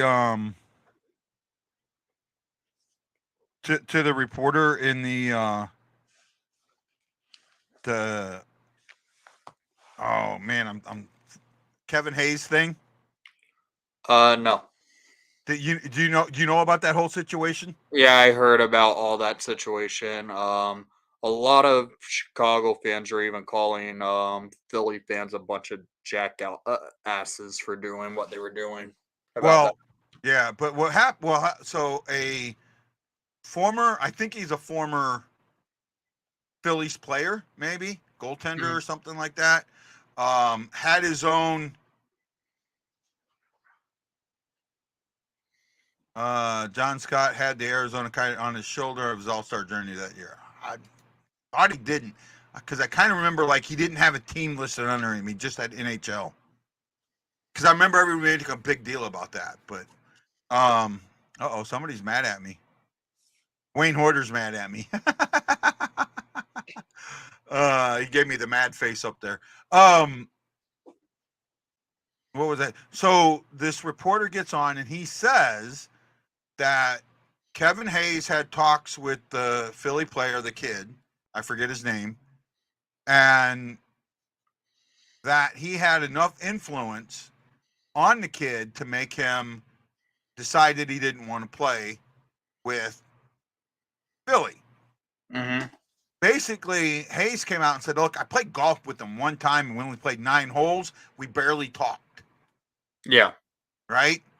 At the next game at the press conference, Tortorella asked in the press conference, is the reporter here who put the stuff out about Kevin Hayes? And the guy said, yeah, over here. And Torts just went off on him. Oh. And he admitted, he said, yes, me and Hayes didn't see eye to eye, but he's not that type of guy. He's a good, solid guy. I mean, I fell in love with Torts after that. Mm-hmm. I mean, I know he's a tough coach, but outside of the rink, he's got a heart and he shows it. And he's a good guy who wants his guys to play well. Oh, Hayes. Nice shot on goal.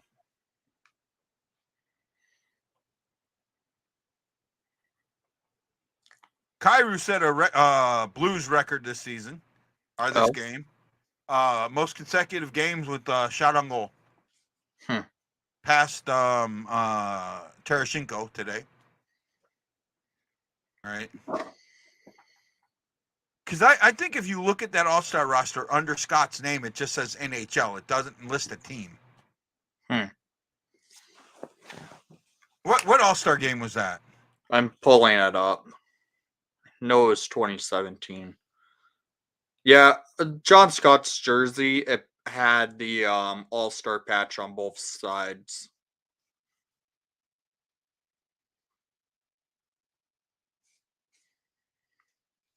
Right.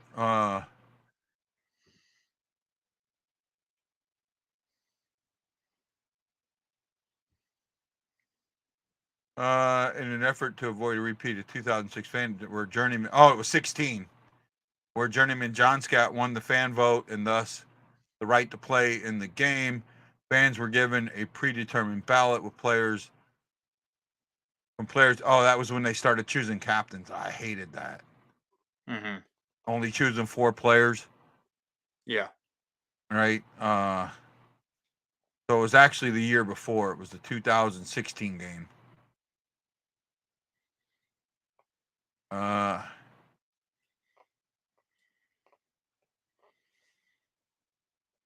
Trying to come up with something here. Why is it when you want something you can't find it? Here we go.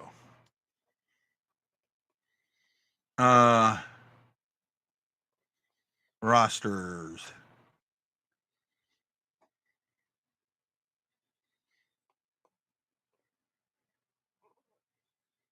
And they voted John Scott to be the Captain Coyotes.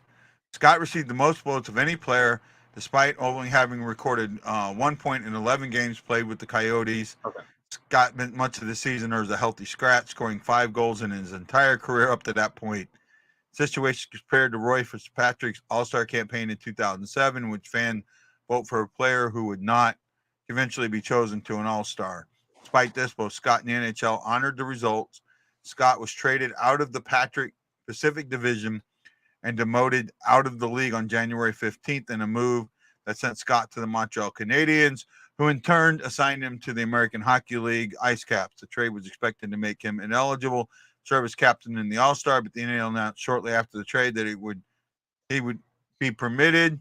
Doesn't say anything more than that, but yeah, the NHL tried making it where John Scott couldn't play in it. Yeah. That's why the Coyotes and Montreal did that trade. So John Scott would not be able to play because the NHL did not want John Scott in the All-Star game, but he ended up playing, and he ended up being a great story to have for it. Oh, I do think it did, and I think the All-Star game sucks. It always does. It always will. As long as the NHL keeps screwing around with all the crap they do with it. I tell you, I like my idea. I told you it, and I don't think you like it, but I just hate the All-Star game. well, think about this. Think of it. It was over a 3-day period, and you had 6 teams. You had a central team, a team from each division, and then you had the USA women's team and the Canadian women's team, and they played a round robin tournament. Tournament. You split you split them up, 3 teams, and play a round robin tournament over the 2 days, and then you have a championship and a consolation game on Sunday. Right? I think that would definitely, and that to me would be more exciting than the skills contest. I'm glad what they're doing with the skills competition this year. They I haven't really heard, to be honest. sounds like they actually fixed it. They got rid of all the gimmicky bullshit they've been doing the last 2 years that lead to the skills competition being almost 5 hours long. Yeah.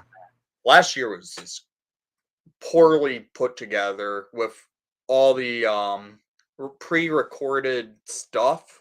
Yeah, they did 2 pre-recordeds for that game and 2 pre-recordeds for the Vegas game.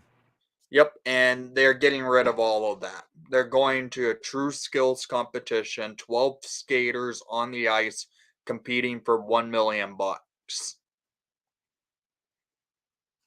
But no, so only 12 out of all the All-Stars are in the skills competition. Yep. That I don't like.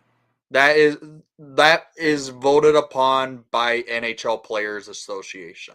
Okay. Well, I think that the skills competition every player that's in the All-Star game should have an opportunity at the skills competition, not just the 12 that they want.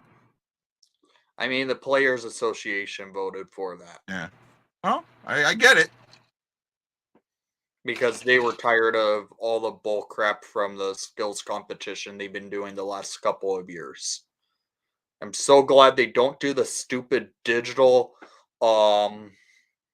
accurate shot goal. Those things never worked. Went back to the actual targets. I actually thought they worked. I thought they worked well. No, the digital ones never worked. The one they did in St. Louis did. They weren't registering when they were getting hit. The ones in St. Louis did. I remember that. The one thing was the targets were a little bigger. Do you remember the targets being a little bit larger than normal? I mean, they put one in the center of the net. Why would you put... You aren't targeting center net when you're shooting. You're targeting top corners, bottom corners, and that's when how you're really wanting to target when you're shooting, not dead center, because that's an easily saved for a goalie. Since they went back to the true targets that actually break apart, they're actually registering. It's a better way for having a skills comp. Oh yeah, the Blues did the top deck one, or the top golf one. Yep, and Patrick Kane won that one. That felt gimmicky. That felt jokey. I kind of enjoyed that one. It seemed a little bit more unique because you had to make sure you're targeting in perfect spots. Yeah. And it made it more of a... They had Keith Tkachuk shoot. They had Wayne Gretzky shoot, or Brett Hull shoot. There was a couple other... There's a strategy to that one, which I kind of liked. And it wasn't really gimmicky because they didn't pre-record it, which the pre-recorded ones were really gimmicky. Well, yeah. Well, the ones that they pre-recorded 2 of them for the Vegas game, and it was the accuracy one that they did in the Caesars. Yeah. I don't know what pond or whatever, Caesar Palace fountain, and then the card one, the blackjack one, and the blackjack one I didn't like at all. Last year they pre-recorded the a weird one where you were shooting The surfboard one. surfboards, Yeah, and they had one other pre-recorded one. yeah. I can't remember it Well, I because remember with the blackjack one. Or no, not the blackjack one. The accuracy one. That Vegas are, the books. Couple of the books didn't know it was pre-recorded uh-huh. and had it on, and a couple of guys that were, had watched it and realized that went and bet on the winner That's and how you ended up do having. it. Well, no, they ended up having. They ended up not honoring the bet. Yeah, I kind of figured, but I guess that's a way to go if you knew who won it Yeah, and they didn't realize that was pre-recorded. yeah. 9:30 to go in the second. 1-0 Flyers still. Shots are. Players to play 100 games for Philly and St. Louis. Upshot, the Suter brothers, Pronger, Mellenby, LaPointe, Michael Hanzus, Ron Flackhart, Terry Crisp, and there was 2 others I didn't see. Wait, when did Hans Zeus play for you guys? Oh no, he did. He played 2 years for us. Oh, 2 or 3 years back in the 80s. Late 80s, oh, early Hans 90s. Zeus? Yeah. There's no way he was playing in the 80s. Or early 90s.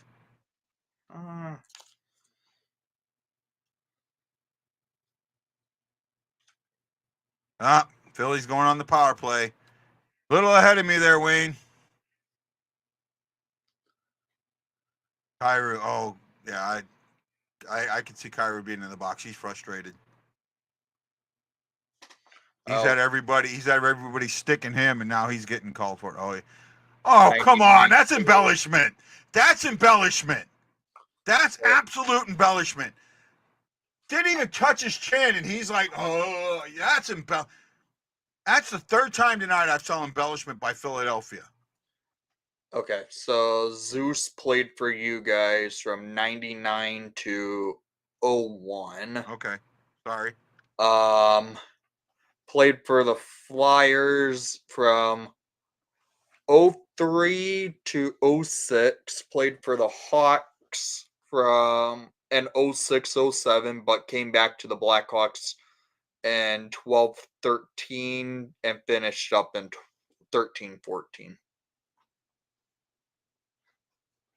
I think I'm thinking of Issa Tikkanen. That's a Tikkanen? Yeah. But there's got to be another. I knew Hanzus played for us. And I knew it was in the 90s. I didn't realize it was late 90s. But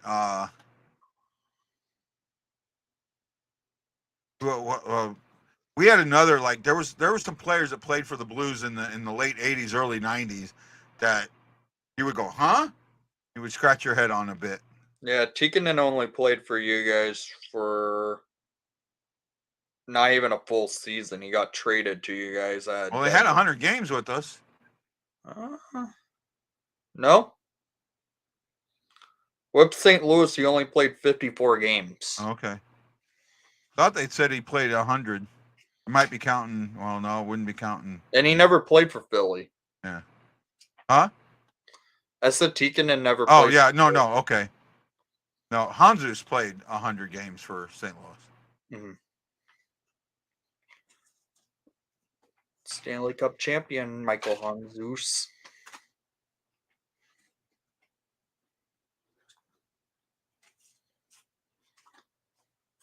What would you pay if you could get your hands on a ring from one of those 3 seasons? Or which ring would you want of those 3 seasons? Well, I have the replicas. I'm not talking a replica. I mean the ring. An actual ring. Yeah. 2013's. 2013, and whose would you want? Hosa. But that won't ever happen. But yeah, I have the replicas. That's actually one thing that's surprising with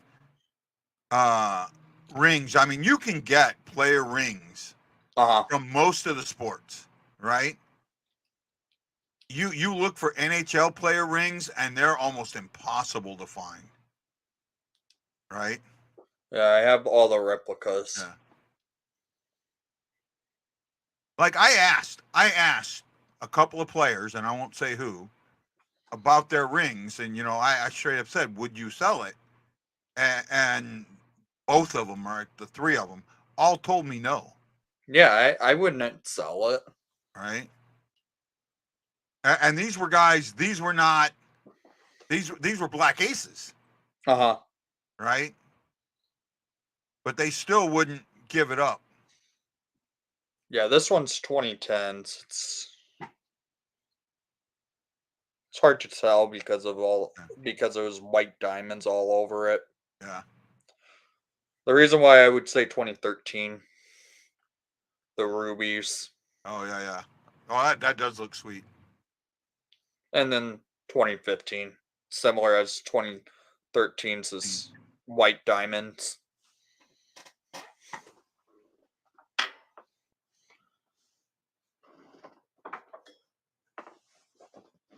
So, which team in the Central is the next to win a cup? Who wins a cup first in the Central?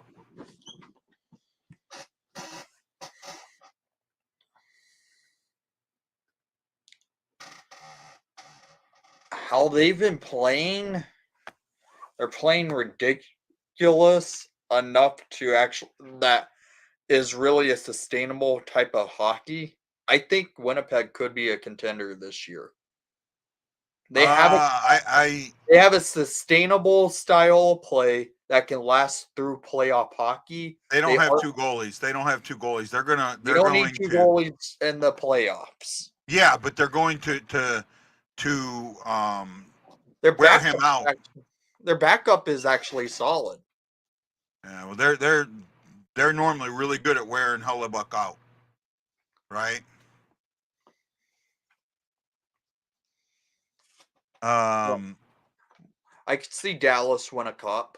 Dallas would be mine. I think Dallas is the next Central team to get a cup. Who is the last team in the Central right now to win a cup? Nashville. I go with Arizona. I will say Nashville. That team is always in limbo. They will never compete for a Stanley Cup. They made it to one cup final, but they always have a roster not built to. They should not have been in that cup final. They should not have been in that cup final. No, they shouldn't have, and they shouldn't have beat the Hawks. But the Hawks just shit the bed that year. Yeah, the Blues should have beat them that year. The Hawks should have. Right. The Blackhawks should have beat them, but the Blackhawks didn't even score. They only scored 2 goals that entire series. Blackhawks didn't show up for the series. Yeah. Right. The only one who showed up was Corey Crawford, and goalies can't score goals, really. Yeah. So it was like, what the hell? In fact, that was really our last playoff. To me, they need to have Hellebuck cannot play 60, 70 games. What is he up to right now? He's going to win the Vezina this year. He should, at least.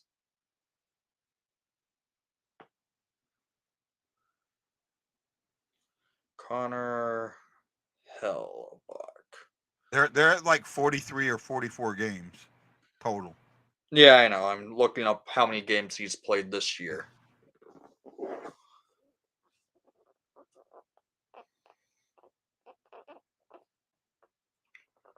Hellebuck, so far this season, has played 31 games. It shows? Yeah, 31 games. Out of 44. How many has Winnipeg played? I'll tell you here in a second. I got it. 42. Right there. That right there is why I don't see them winning the cup. Big save by Hofer there. But when he's only playing 1 out of 10 games, Mhm.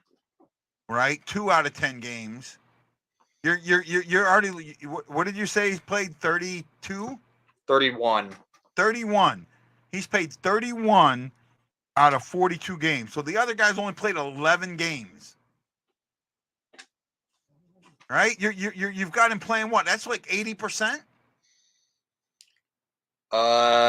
Just under.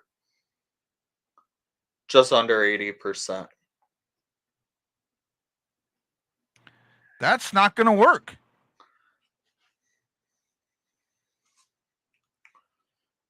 What did I say? 42? 42. That's 73% of the games. He's playing 73% of the games. Right?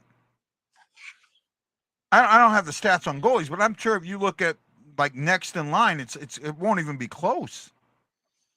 I'm going to pull up Vasilevsky's numbers through like playoff runs he had for how many games played he would play going into playoff runs.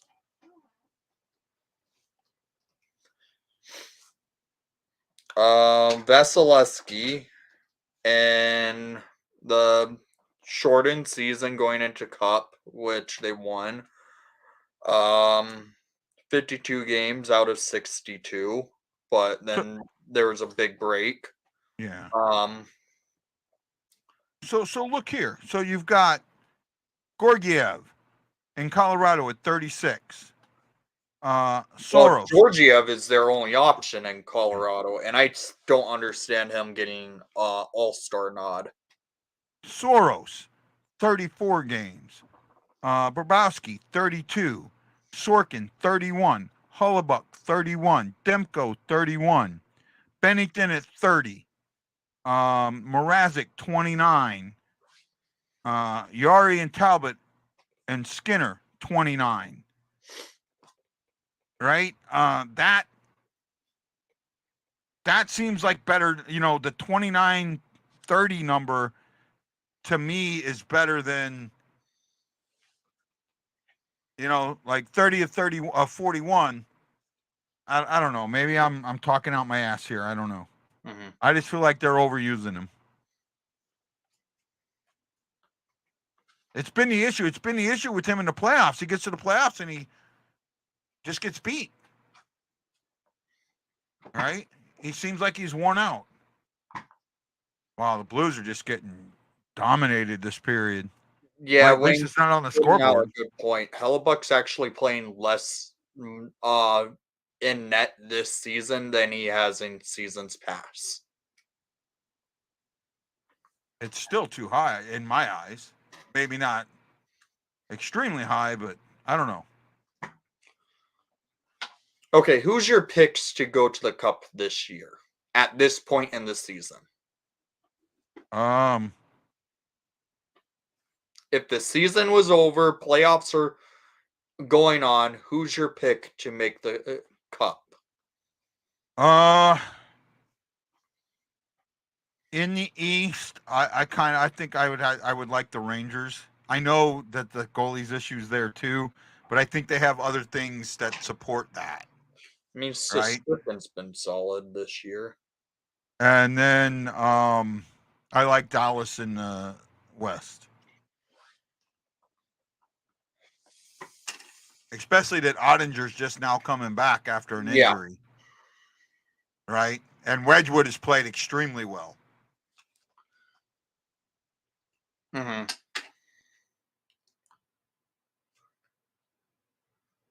I would say for me at this point in the season, I like Dallas for a pick.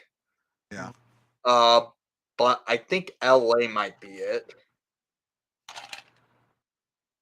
LA I don't know if LA's play sustainable through a long playoff. they play a solid structure that does work for playoff hockey.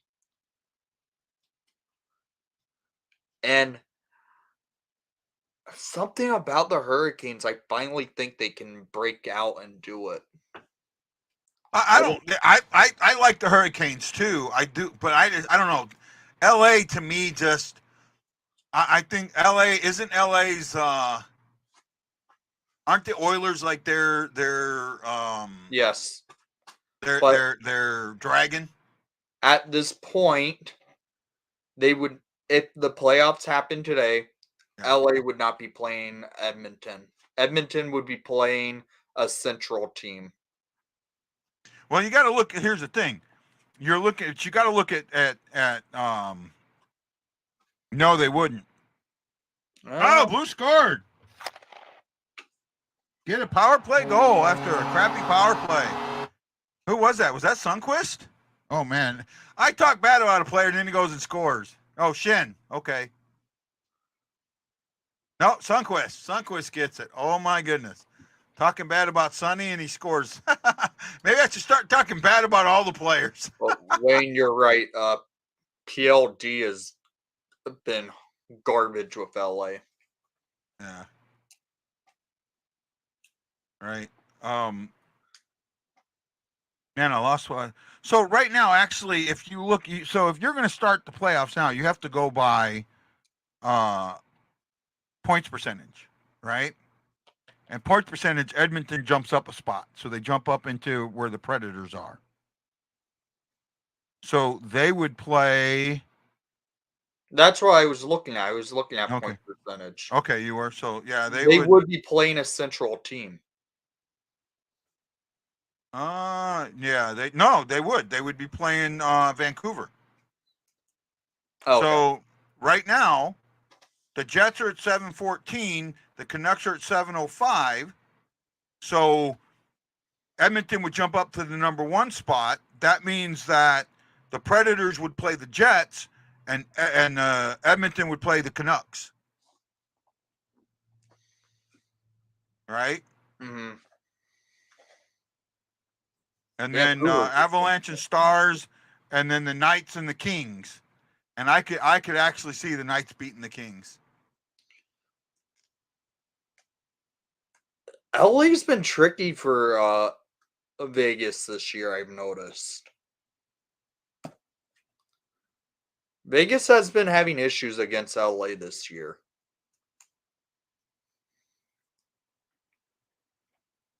And next year he'll talk bad about LA and want to trade. What? Oh I yeah, don't know. that's how PLD is. I would not be surprised if he's already demanding a trade because he's so bad. Who? Pierre-Luc Dubois. Yeah. God, he's such a whiner. I didn't miss a goal. I mean, we were talking, but oh! Whoops. That looked bad. Late goal. 6 sack. That's a killer. That is a killer. So I was That trying to looked buy. like that might get challenged. I was trying to buy a special bobblehead that was made that was limited edition. Yeah. It was of Connor Bedard's Michigan goal, so I would have wondered how they would have put Bennington in that bobblehead to see if his eyes were shut. Oh, no, it ain't going to get challenged. Oh, wow.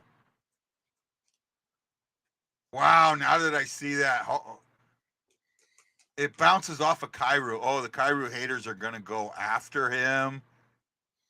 They are going to go after him. Kyrou scored an own goal. See how bad Kyrou is. They are going to go after him. Oh, what a rough way to end the period. What a rough way to end the period.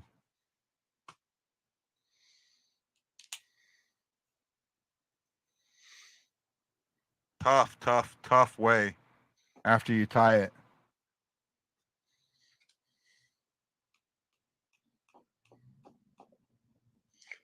Trailing after 2 again. That's what Dante says.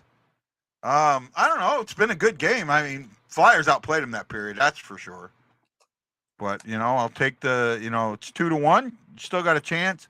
That was a funky goal there. Right? Did you see that? No, I didn't.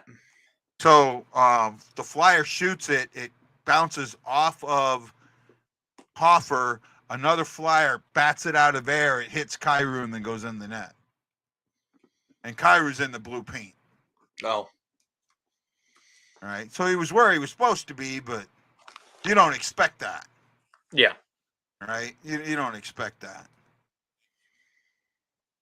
Philly's a good team. They're playing like it. Shots with the Blues. Oh wow, 20-10 that period. 33-19. Oh man, this is what Armstrong was talking about. One game you're limiting the shots, the next game you're allowing all kinds of shots. So they're kind of getting back to that inconsistency again. I don't know about getting an overtime point, bud. I don't know. That usually when you give up a goal that late, it destroys you. Such a weird schedule this week for the Hawks. Yeah. Blues had a weird schedule, period.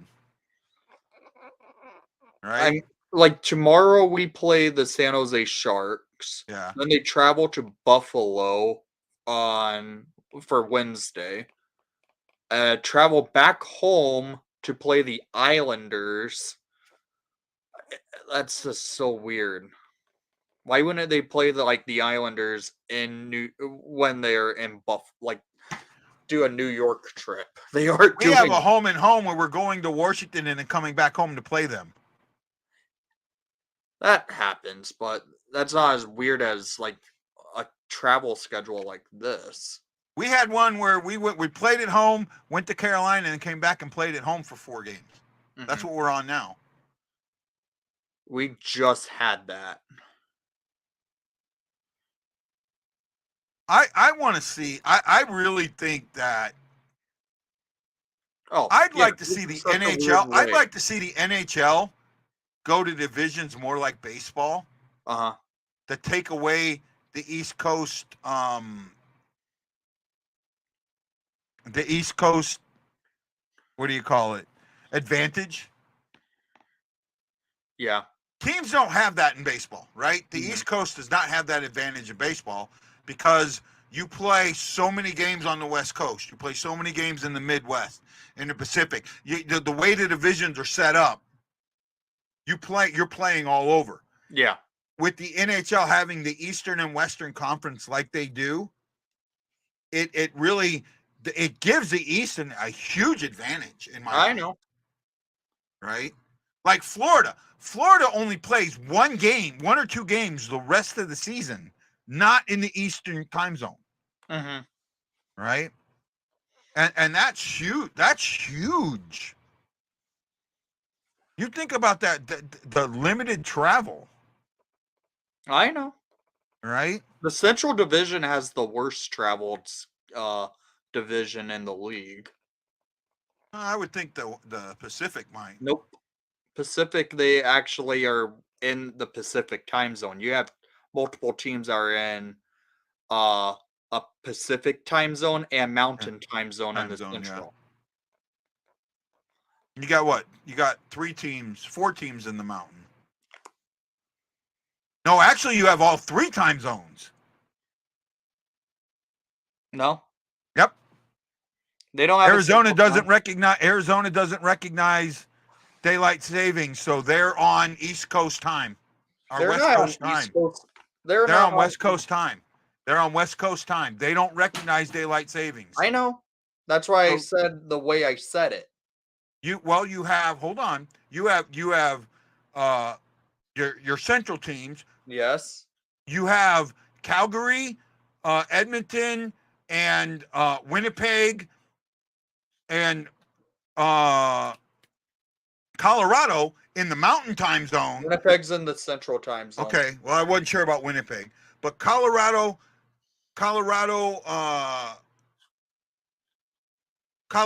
in the Mountain, and then you have Arizona in the Pacific. You have 3 time zones. Yeah, I know. You said 2. I was saying, I was referring about Arizona. They're not having they have their own time zone. Yeah, okay. If they aren't in daylight savings time. Granted, they're smart because daylight savings time is garbage. Yeah. Sounds like Illinois wants to get rid of it. So yeah. More of the season. If the Illinois gets rid of it, they will be in the Eastern time zone. Yeah, that would really be weird. I would love it because games are at 6 o'clock. That would. Well, Illinois got rid of it considering where they're at. See, yeah. They would. It will be more central time, and then. But I think game time wise, you would see him playing the 8 o'clock game instead of the 7 o'clock game. I think they will still sit them at this time, whatever they would want, because if they're the home team, they get to choose what time they want to start their games. I didn't think I thought that the NHL set the game times. Nope. Like the Blackhawks have always told them we want our home game start time at usually most home game start times have always been set by the Blackhawks to 7:30 Central Time. That's how they've always done it. But when it was like the COVID season, they went to a 6 o'clock time start just because they were also playing Eastern Conference teams. Yeah. And man, those 6 o'clock starts were so much nicer than having because we were getting done around 8:30, 9 o'clock. Yeah. Well, for me, it's 4:30 or 4:40 in the afternoon here. So, I personally think the Blackhawks need to be in a division with original 6 teams. We need Detroit. The Blackhawks need Detroit. We came into the league together, and we hate each other. Well, if Detroit, Detroit's on the edge of the time zone, right? They are Eastern time. Yeah, but they're like on the edge. They're not like way in the east. They're like on the edge, like Indianapolis is. They're more of a central city than they are a Eastern city. Yeah, right. And I had the map up earlier. I had a map up earlier because I was looking. They're across the lake from Chicago. Yeah. So hold on a second. I was. Let me. So you look at where Detroit is. Indianapolis is. Yeah. Well, they're more further in than I thought. Where the Eastern time zone is. Because I know the Eastern time zone, part of that is the Indianapolis border, right? Like Indiana's right on the edge. Indiana is weird because you get both time zones in Indiana. Yeah. Well, like in Louisville, like I know Louisville's like right. You get both. It cuts through Louisville or right in that area. Mm-hmm. Right. Like I know I was down there for something and I forget what it was, but I might have been driving through. But they would give both times. Yeah, when I was putting stuff out. When I went to the 2019 Winter Classic, which it was in Notre Dame Stadium, it was still a Central Time game. Yeah. But where I was staying at my hotel there, it was in the Eastern Time zone. Where's Notre Dame at again? It's in Indiana, South Bend. What is it? South Bend, Indiana. South Bend. Well, I've got it pulled up now. I'm not sure where South Bend is. Thought it was further down. No, they're close. They're up north. Oh yeah. Oh, way up north. Okay. Yeah. Who was the home team for that? Was Chicago the home team for that? It was the Blackhawks. That was a Blackhawk home game. Oh, that's the thing.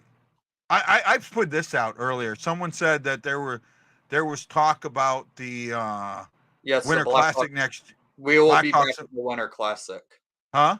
The Blackhawks are supposed to be back in the Winter Classic next year. I think the Blackhawks should not play in another Winter Classic until every other team has played in as many as they have. I'm sorry, you're fucking your league over by having the same teams every year. Here's a reason why they're going to do it: money and viewership. They've been They losing are money and viewership on the Winter Classic the last 3 years. When the no. I Blackhawks thought they had good viewership for the Minnesota game. No, it was going. That was the time when it started going down in viewership. The night game. That night Winter Classic Well, was this year they were stupid because they went up against the college playoffs. I mean, not really, because it's always been on New Year's Day. It's been on New Year's Day, but it's been opposite of the games. It hasn't started during the games. It didn't play it during the games. They played it in the morning, or they played it later in the afternoon, or even the night. This year, they played it during the football games. During the college football games, one of the bowl games, they played it during one of the bowl games. Yeah, Wayne's even stating it right. This year's Winter Classic had the lowest viewership in Winter Classic history. The last time they had high viewer numbers that they wanted or they like was the 2019 Winter Classic when the Hawks played the Bruins. There's reason why they would do it this by putting the Hawks in. They're going to get the viewership. They're going to make money off it because they know Blackhawk fans are idiots and we buy the freaking merch all the time and we watch the games if we can't go to it. That's not how you expose your league. Well, they're exposing I thought having Vegas and Seattle in a Winter Classic was smart. I was saying that was a smart move, but they want to make the fact that they have a once in a generational talent now in Chicago, they can make a shit ton of money off it. Chicago should not be in a Winter Classic at all. Hell, they were just in. How long ago? What was it? Was 2019 the last time they were in?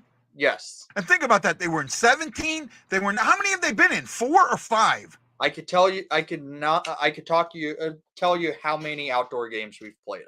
How many Winter Classics? How many Winter Classics? Okay, just Winter Classic. Yeah.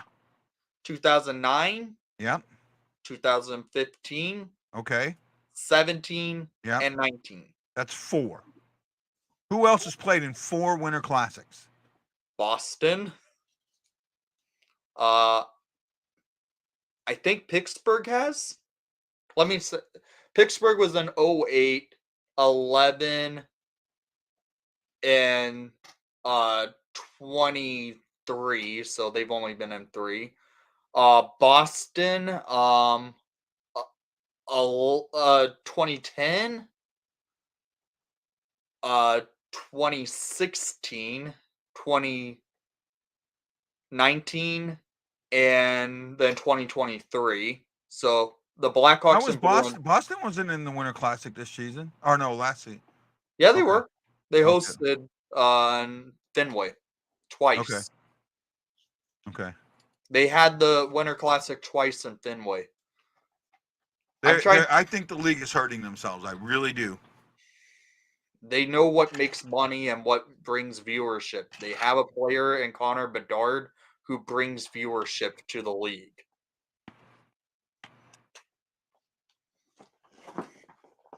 And hell, we might even have another first overall pick this year. Well, the guy that put that right there, talked about. I forget what chat I was in, but they sat there and stated, well, people watch the Blackhawks, and he was a Blackhawks fan saying this and all this stuff. And I said, that thought process right there is why people think the league is rigged. Right? That is the thought process why so many people think the league is rigged. You look at the Yankees. If you look at the Yankees, every special game that the MLB has had, have the Yankees played in one of them? No, they haven't. They're their biggest draw, but they haven't played in them because the purpose is to expand and broaden your horizons, not narrow it.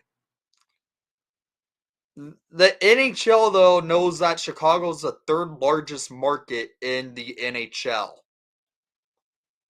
Right behind New York and right behind Toronto. No, Chicago is ranked 3. I think they still do the Stadium Series, don't they? Yes, the Stadium Series still happens. Yeah. This year, it's taking place in New Jersey. There's 2 Stadium Series games this year. The New Jersey Devils, I believe they play the Flyers, and the New York Rangers play the Islanders. Yeah, they play them like 2 days apart, right? Just back-to-back days, yes. Oh, okay. Not enough time. That's not a lot of time to resurface the ice and They've done it before. change out the stuff. 2014 Stadium Series, and when it was the Rangers versus Devils and Rangers versus Islanders. Yeah. They had them in consecutive nights. Yeah, but that was the same home team, though, right? Well, the Rangers were considered the road team in both games, but Okay. Wait a minute. So they had New Jersey's ice and then the Islanders' ice? no, they just put a Stadium Series logo slapped in the middle of the ice. That's how they do it. They just slap a special logo at center ice. That one, I believe. I think that you're hurting yourself when you do that. For a league that really needs eyeballs, and here's the problem, that one of the reasons you don't have eyeballs is the perception that the league is rigged. That is something that is huge. That is, to me, that's bigger than anything else. The perception that the league is rigged takes more eyeballs off. Look what happened to the NBA when they had that goalie, the gambling scandal with the referee. How much viewership they lost the next couple of years. If the NHL is so rigged, the Blackhawks would have won all their outdoor games. They've only won 1 outdoor game in their entire history out of the 6 they played. The fact that they played in 6 is the problem. There's teams that haven't played in 1 outdoor game. There's still, 6 teams that haven't played in an outdoor game. I will say this. I expect the Florida Panthers to be in the Stadium Series next season. Right? Why did it take St. Louis? And I'm sorry, I know you don't like the Blues, but they're still one of the upper echelon teams as far as viewership and traveling and all of that. No, they aren't. Yeah, they are. They're ranked in the mid of the league.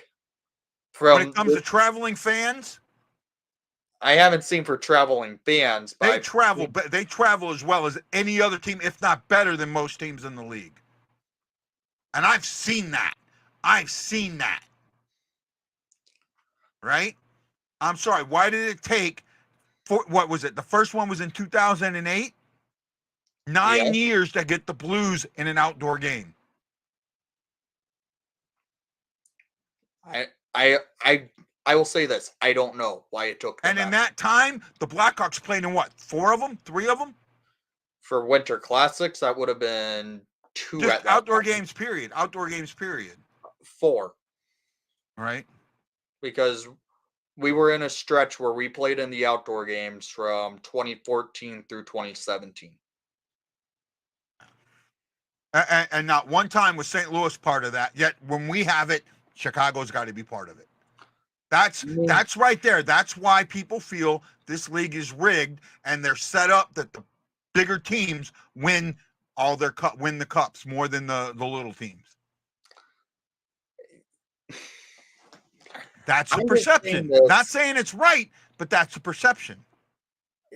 Yes, that's your perception, and not my perception.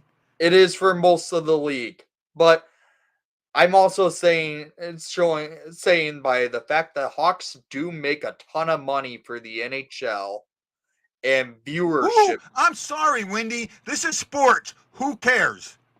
I'm sorry. You're saying that because we make you more money, we should get more opportunity.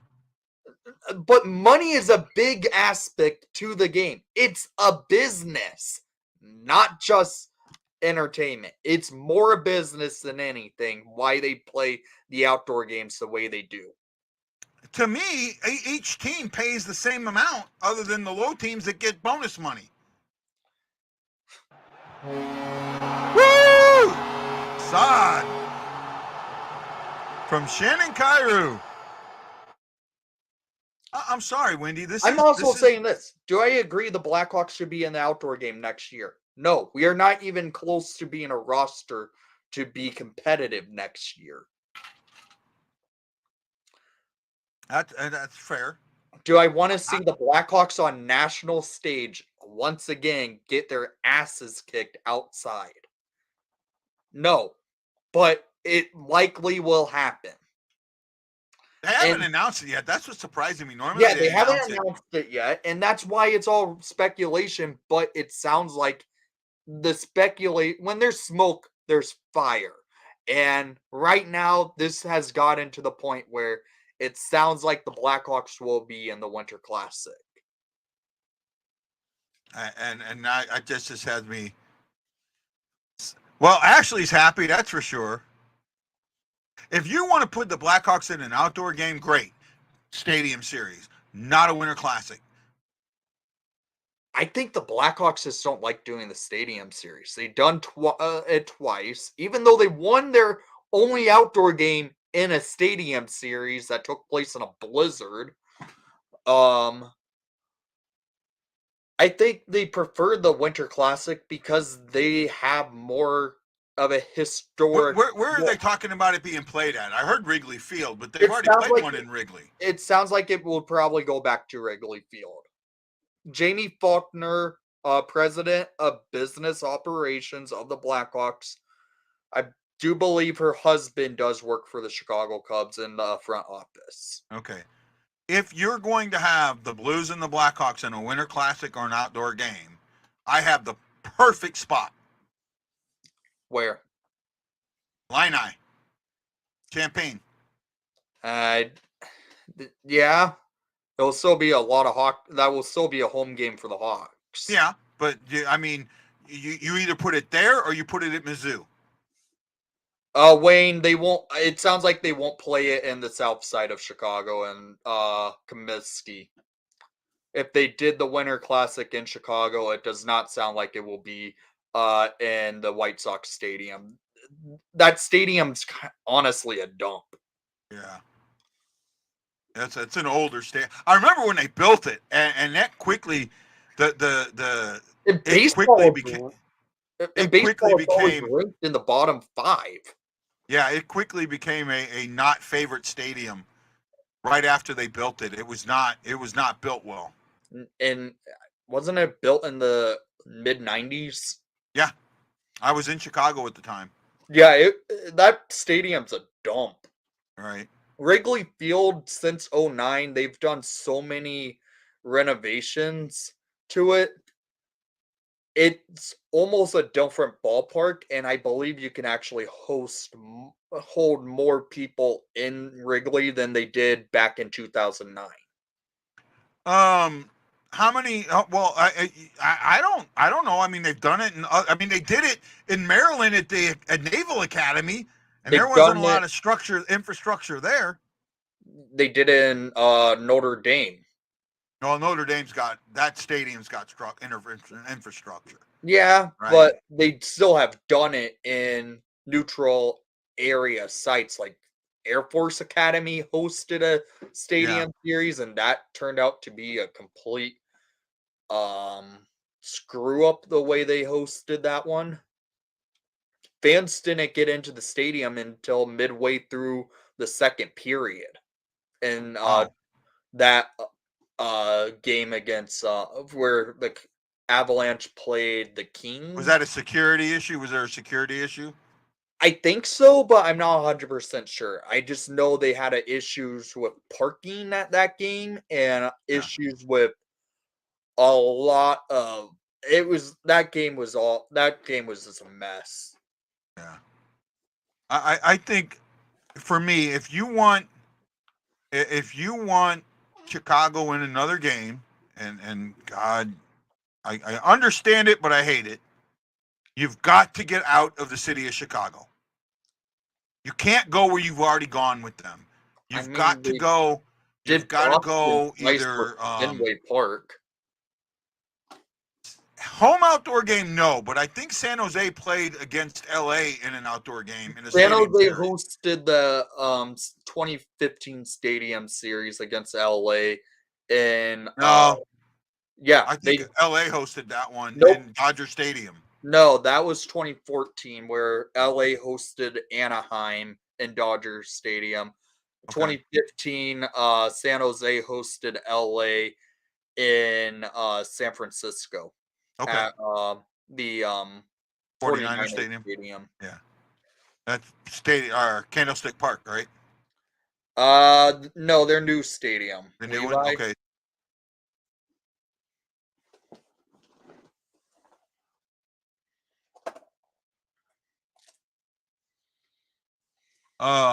I just think that you've got to neutral site it. You either put it What if shit. screw it? What if, as much as Chicago fans hate it, what if they do it up in Green Bay?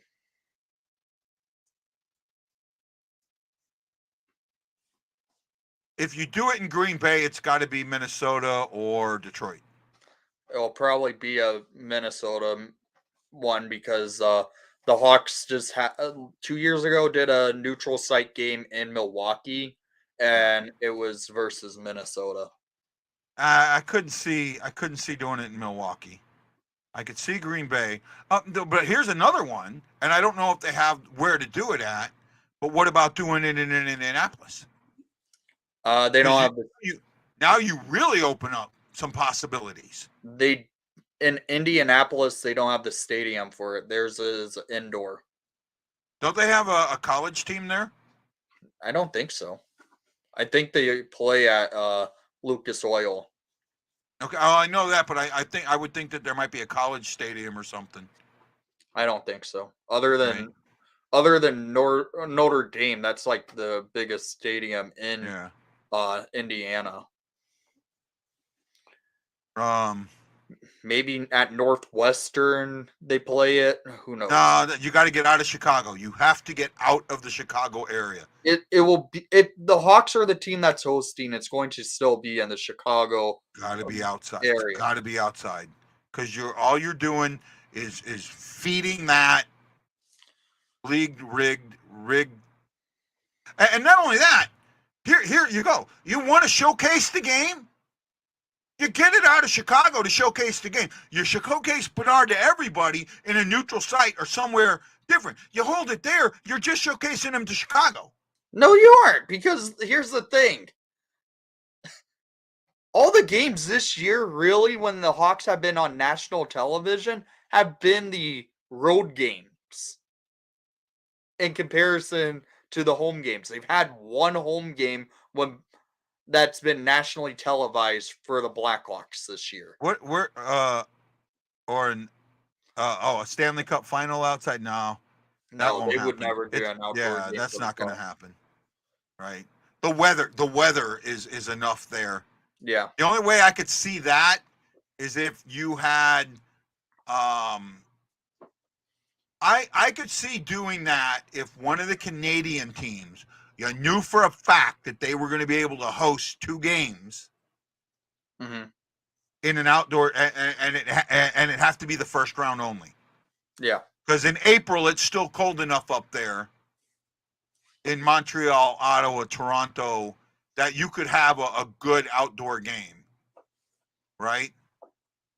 The only one that I think might not work would be Vancouver, because I think in April it's not as cold up in that area. But I know in Winnipeg, Calgary, that area, you could, but you'd have to know like in advance that they were going to be hosting a team, right? And then selling tickets for that would be so hard. Yeah. Now, I will say this: there's one thing that I would love the NHL to do, and not just the NHL, MLB and NBA to do in the finals, and that's have a neutral site Game 7. Oh God, that will ruin it. No, it doesn't. I think that will. If you have the opportunity for you had the better record going into the final, you should be allowed your home ice or home court, home field advantage in a Game 7. You worked hard to get that, and if you're on, that's the thing that will never happen. No, I know it will probably never happen. But to me, I think that you take out the. There's been so many Game 7s that have been ruined by officiating. And the majority of the time that it's ruined by officiating, it's in favor of the home team.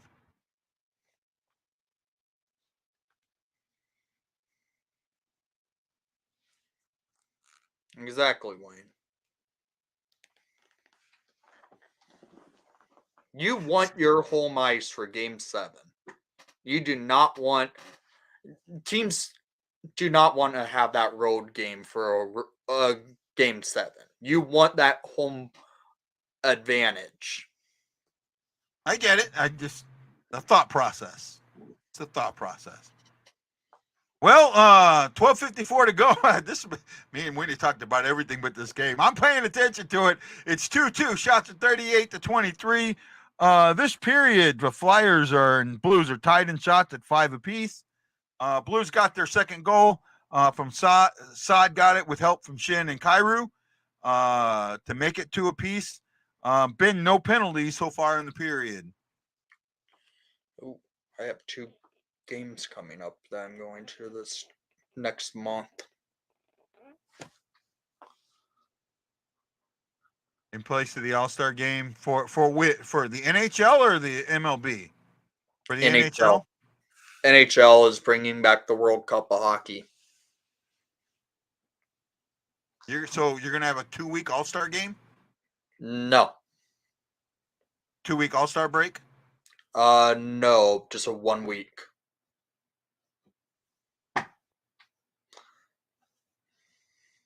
I don't know if that's gonna work.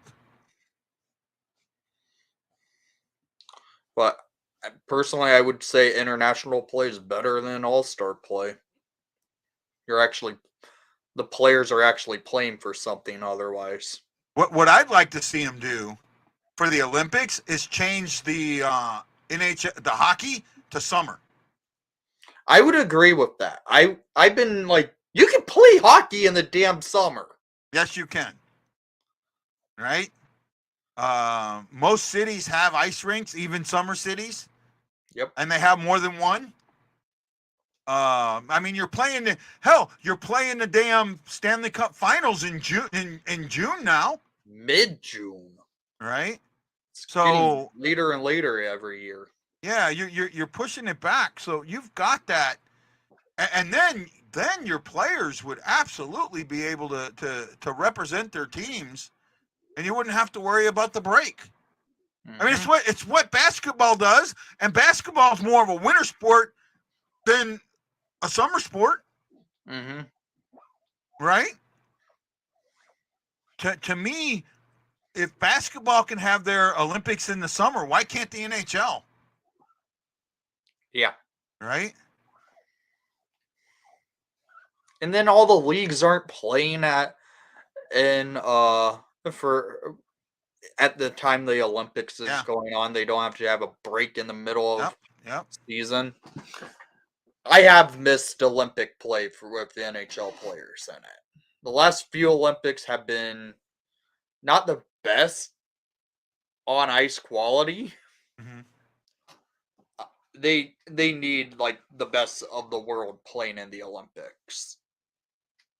I will agree with that. Come out in their beachwear, yeah. Right. Wasn't it the Blues that started that? that trend now for the Winter Classic coming in costume? No, that's been kind of going on since 2018. Yeah, that was St. Louis. No. I was thinking of when St. Louis came out in first time I heard about it was when the Blues came out in beachwear for the Minnesota game. I could tell you what 2019 happened because I remember that when I saw it happen. Both the Bruins and Blackhawks came out wearing almost clothes from that look like they're from the 20s, like Yeah. 1920s, looking kind of more cut, clean looking suits in comparison to what type of suits they wear today. Have Yeah. like some hats and stuff. They That's how they went in 2019. There's I know there's was what I can't remember it happened in 2020. I think the No, they didn't have a Stars game in 2020. no they did. No, they didn't. They They had it in did too. 21. They did not. 2020 Oh they had no, you're right. You're right. Dallas 21 they Stars didn't have. versus They didn't have 21's Nashville game. Predators, and I believe Nashville came out wearing their country wear, like cowboy hats and crap. Same with the Stars, kind of same thing. But My bad. Got my seasons mixed up. 2020 is the famous one with Corey Perry and his walk of shame that lasted 5 minutes from him walking off the ice through the tunnel by himself. Why did he get He got ejected? ejected in the first 2 minutes of that game. That was the one in Dallas, right? Yeah, Was who was it? Corey Corey Perry, Perry. Yeah.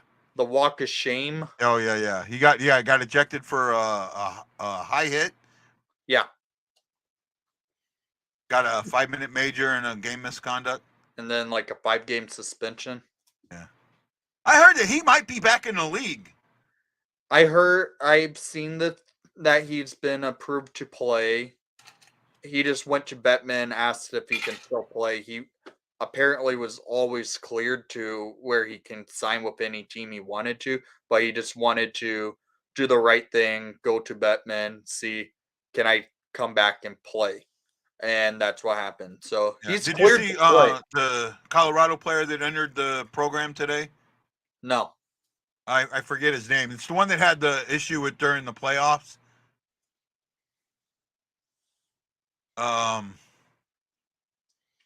Oh, I can't think of his name now. Yeah, it looks like Toronto is looking at Perry.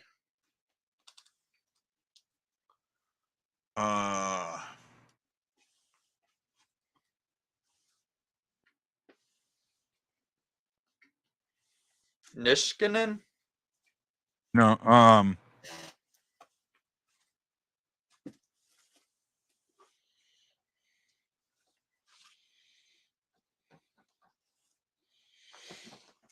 I'll see it here in a second. That might be it.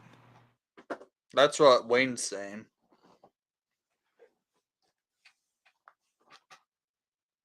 I seen something on Twitter today. I think it was like a statement release saying that. Oh yeah, here it is. Yeah, Niskanen, Valerie Niskanen. Yeah. I have made the decision to seek help and enter the players' assistance program. My goal is to address my issues and prevent any negative outcomes once and for all. I want to thank my wife and family and my friends and the Avalanche organization for all the fans for their understanding and support.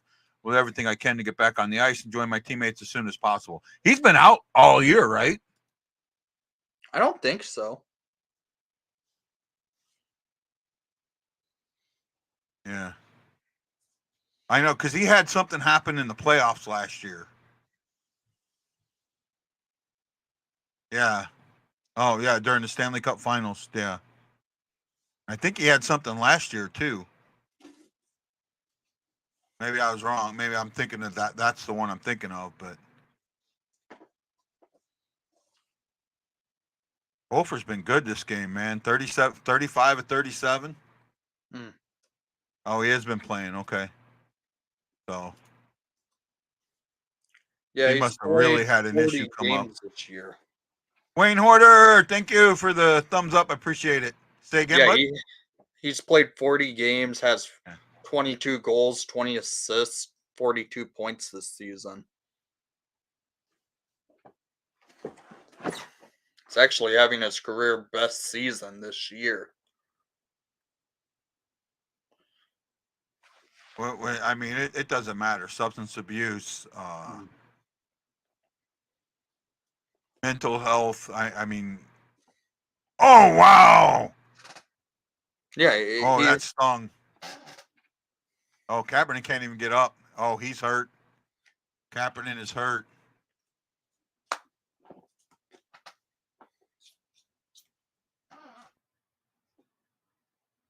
yeah. I was saying, Niskanen has had his career best season so far this year in 40 games, having 42 points, 22 goals. That's a solid season. Yeah.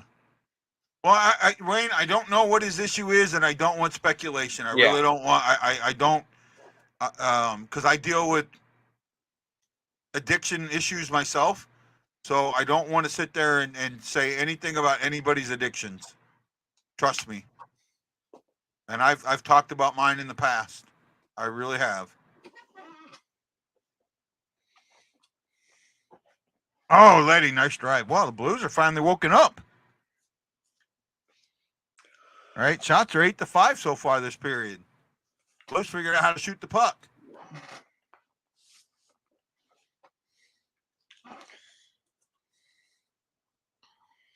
Because Kaepernick was in the, or was it no, Varna. Varna went into the thing. And I've heard that possibly might be why Varna went down again, was issues like that. I don't know that for a fact. Just the buzzing I heard. I don't believe it, but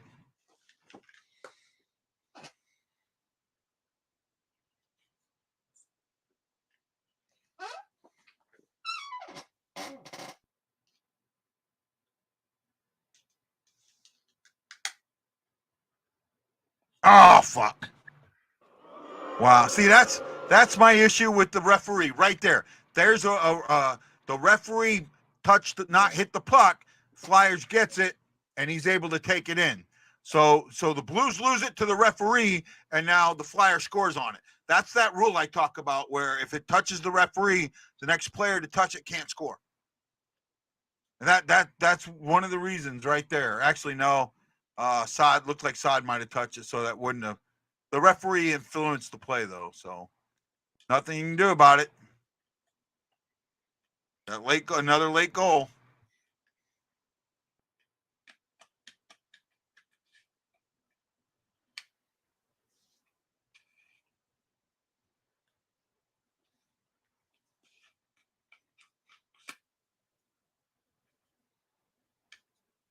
Yeah.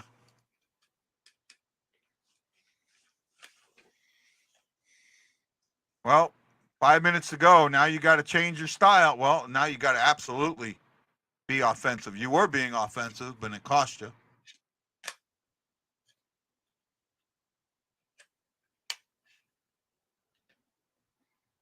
Refs have missed a bunch of penalties this game. Bunch of penalties. On both sides, actually.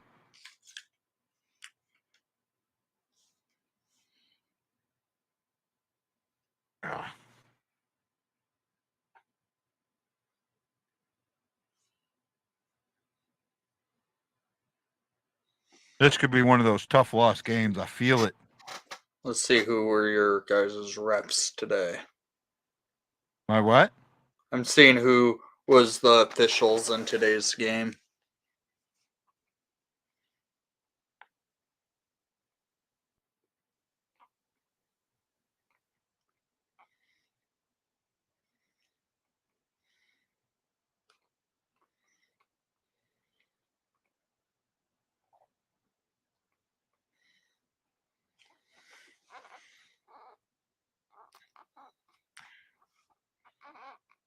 Did they call? Oh, they're looking at it. Looks like there might be a penalty here.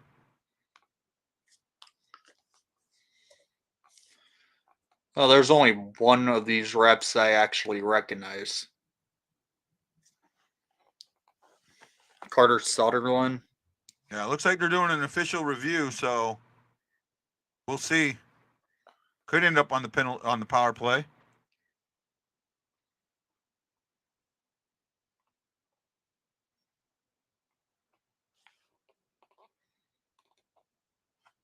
Been a fun game doing this with you, Wendy. Thank you. I always enjoy talking to you, bud.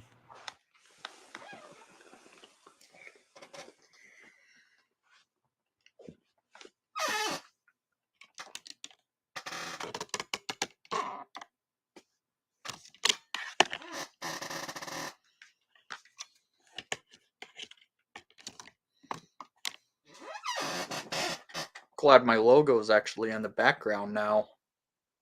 If the Blues are in the Winter Classic, I'm gonna find a way to go. Mm-hmm.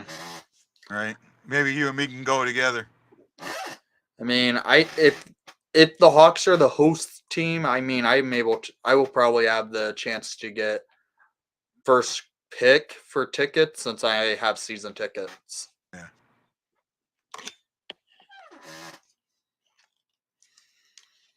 And I plan. Hopefully next year I'm living in the suburbs of Chicago or in Chicago proper. Yeah. Because I'm going into my final semester of college and hopefully I can get a job with up in Chicago that I want. I hope so, bud.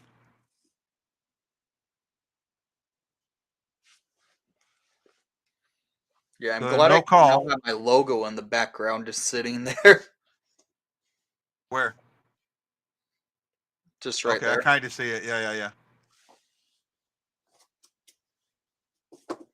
Oh, break. I'll miss that one.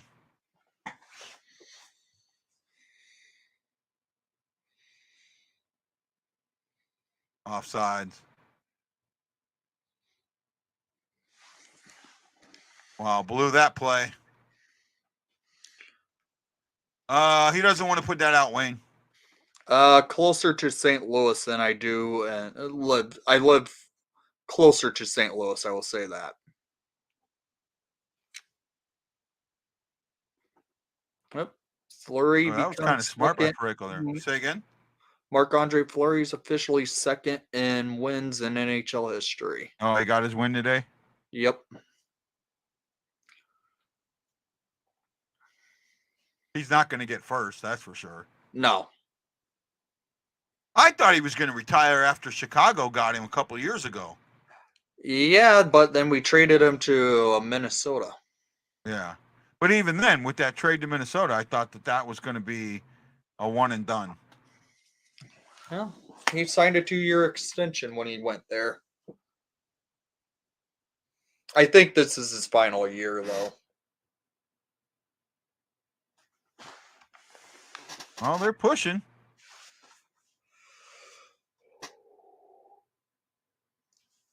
Yeah, I think this is Fleury's final year. I think he's even said that. He'll be a goalie coach somewhere. I don't know. Fleury seems like a guy that will end up being on TV. Yeah, but he never played for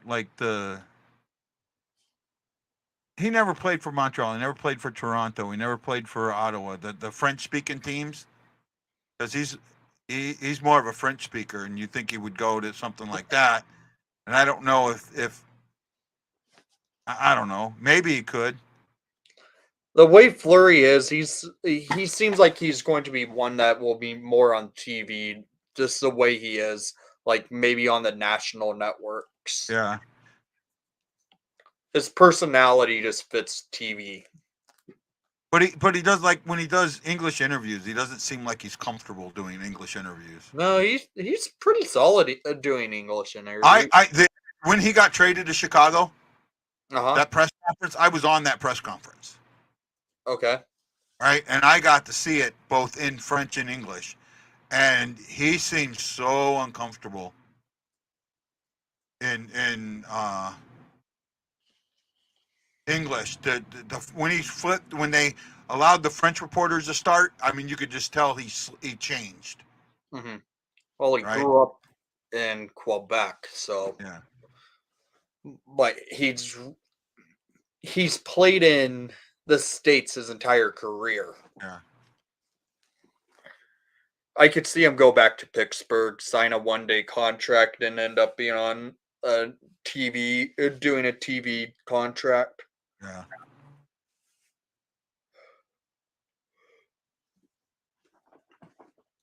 Hell, I even have a Marc-Andre Fleury Blackhawk jersey.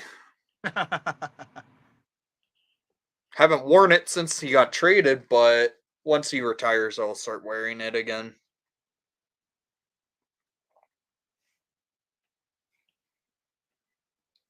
I'm just glad. This guy just signed a 2-year extension. I thought how many Fogolinos are there playing in the league right now? There's only 2 Felinos. Yeah, I get them mixed up so bad. Nick I, and I have one of them. I have Marcus on my fantasy team. Yeah, I'm just glad Nick Foligno's a Blackhawk and he just signed a 2-year contract, basically going to end up retiring a Chicago Blackhawk. Well, you thought Perry was going to. What? You thought Perry was going to sign as retire as a Blackhawk too. No, I didn't. I just knew he signed a 1-year deal, and I was honestly, I'm glad he doesn't play for us anymore. I never liked Corey Perry before he became a Hawk. I never cared for him. Yeah. I've always liked Nick Foligno. And maybe next year that A will be changed with a C. For Bedard? No. Or no, for Foligno. Yeah, there's the end of this game. Pulled the goalie too soon. Didn't have control of the puck.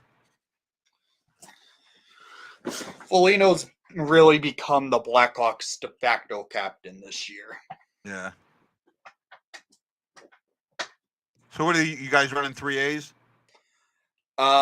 Yes, but right now we are up to our 5th A because Foligno being injured, Jones has been injured. So we've been running 3As each game this year. Right now, the players wearing the A on their jersey has been Steph was before injury was Steph Jones. Before injury was Nick Foligno and Connor Murphy. Murphy's played all games this year.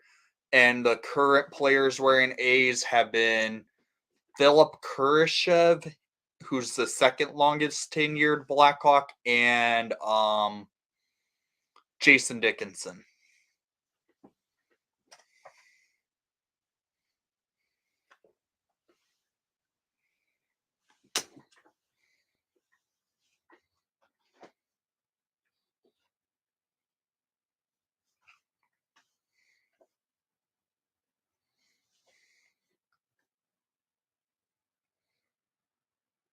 Gonna be a tough game against DC. Caps have been playing good hockey lately. Yeah. They got back-to-back. They got a home and home against them. Oh. They're going to DC and then coming back home for a game. Is it actual back-to-back? No, they got a day in between. Okay. But yeah. Oh, off. Wow, off the goalpost. Could have made it a 1-goal game. But that's the end of the game. Blues lose 4-2. Guys, I'm not going to stick around, man. My head's kind of hurting right now. Wendy, thanks for coming on, bud. No problem. Have a good one, everybody. Sorry.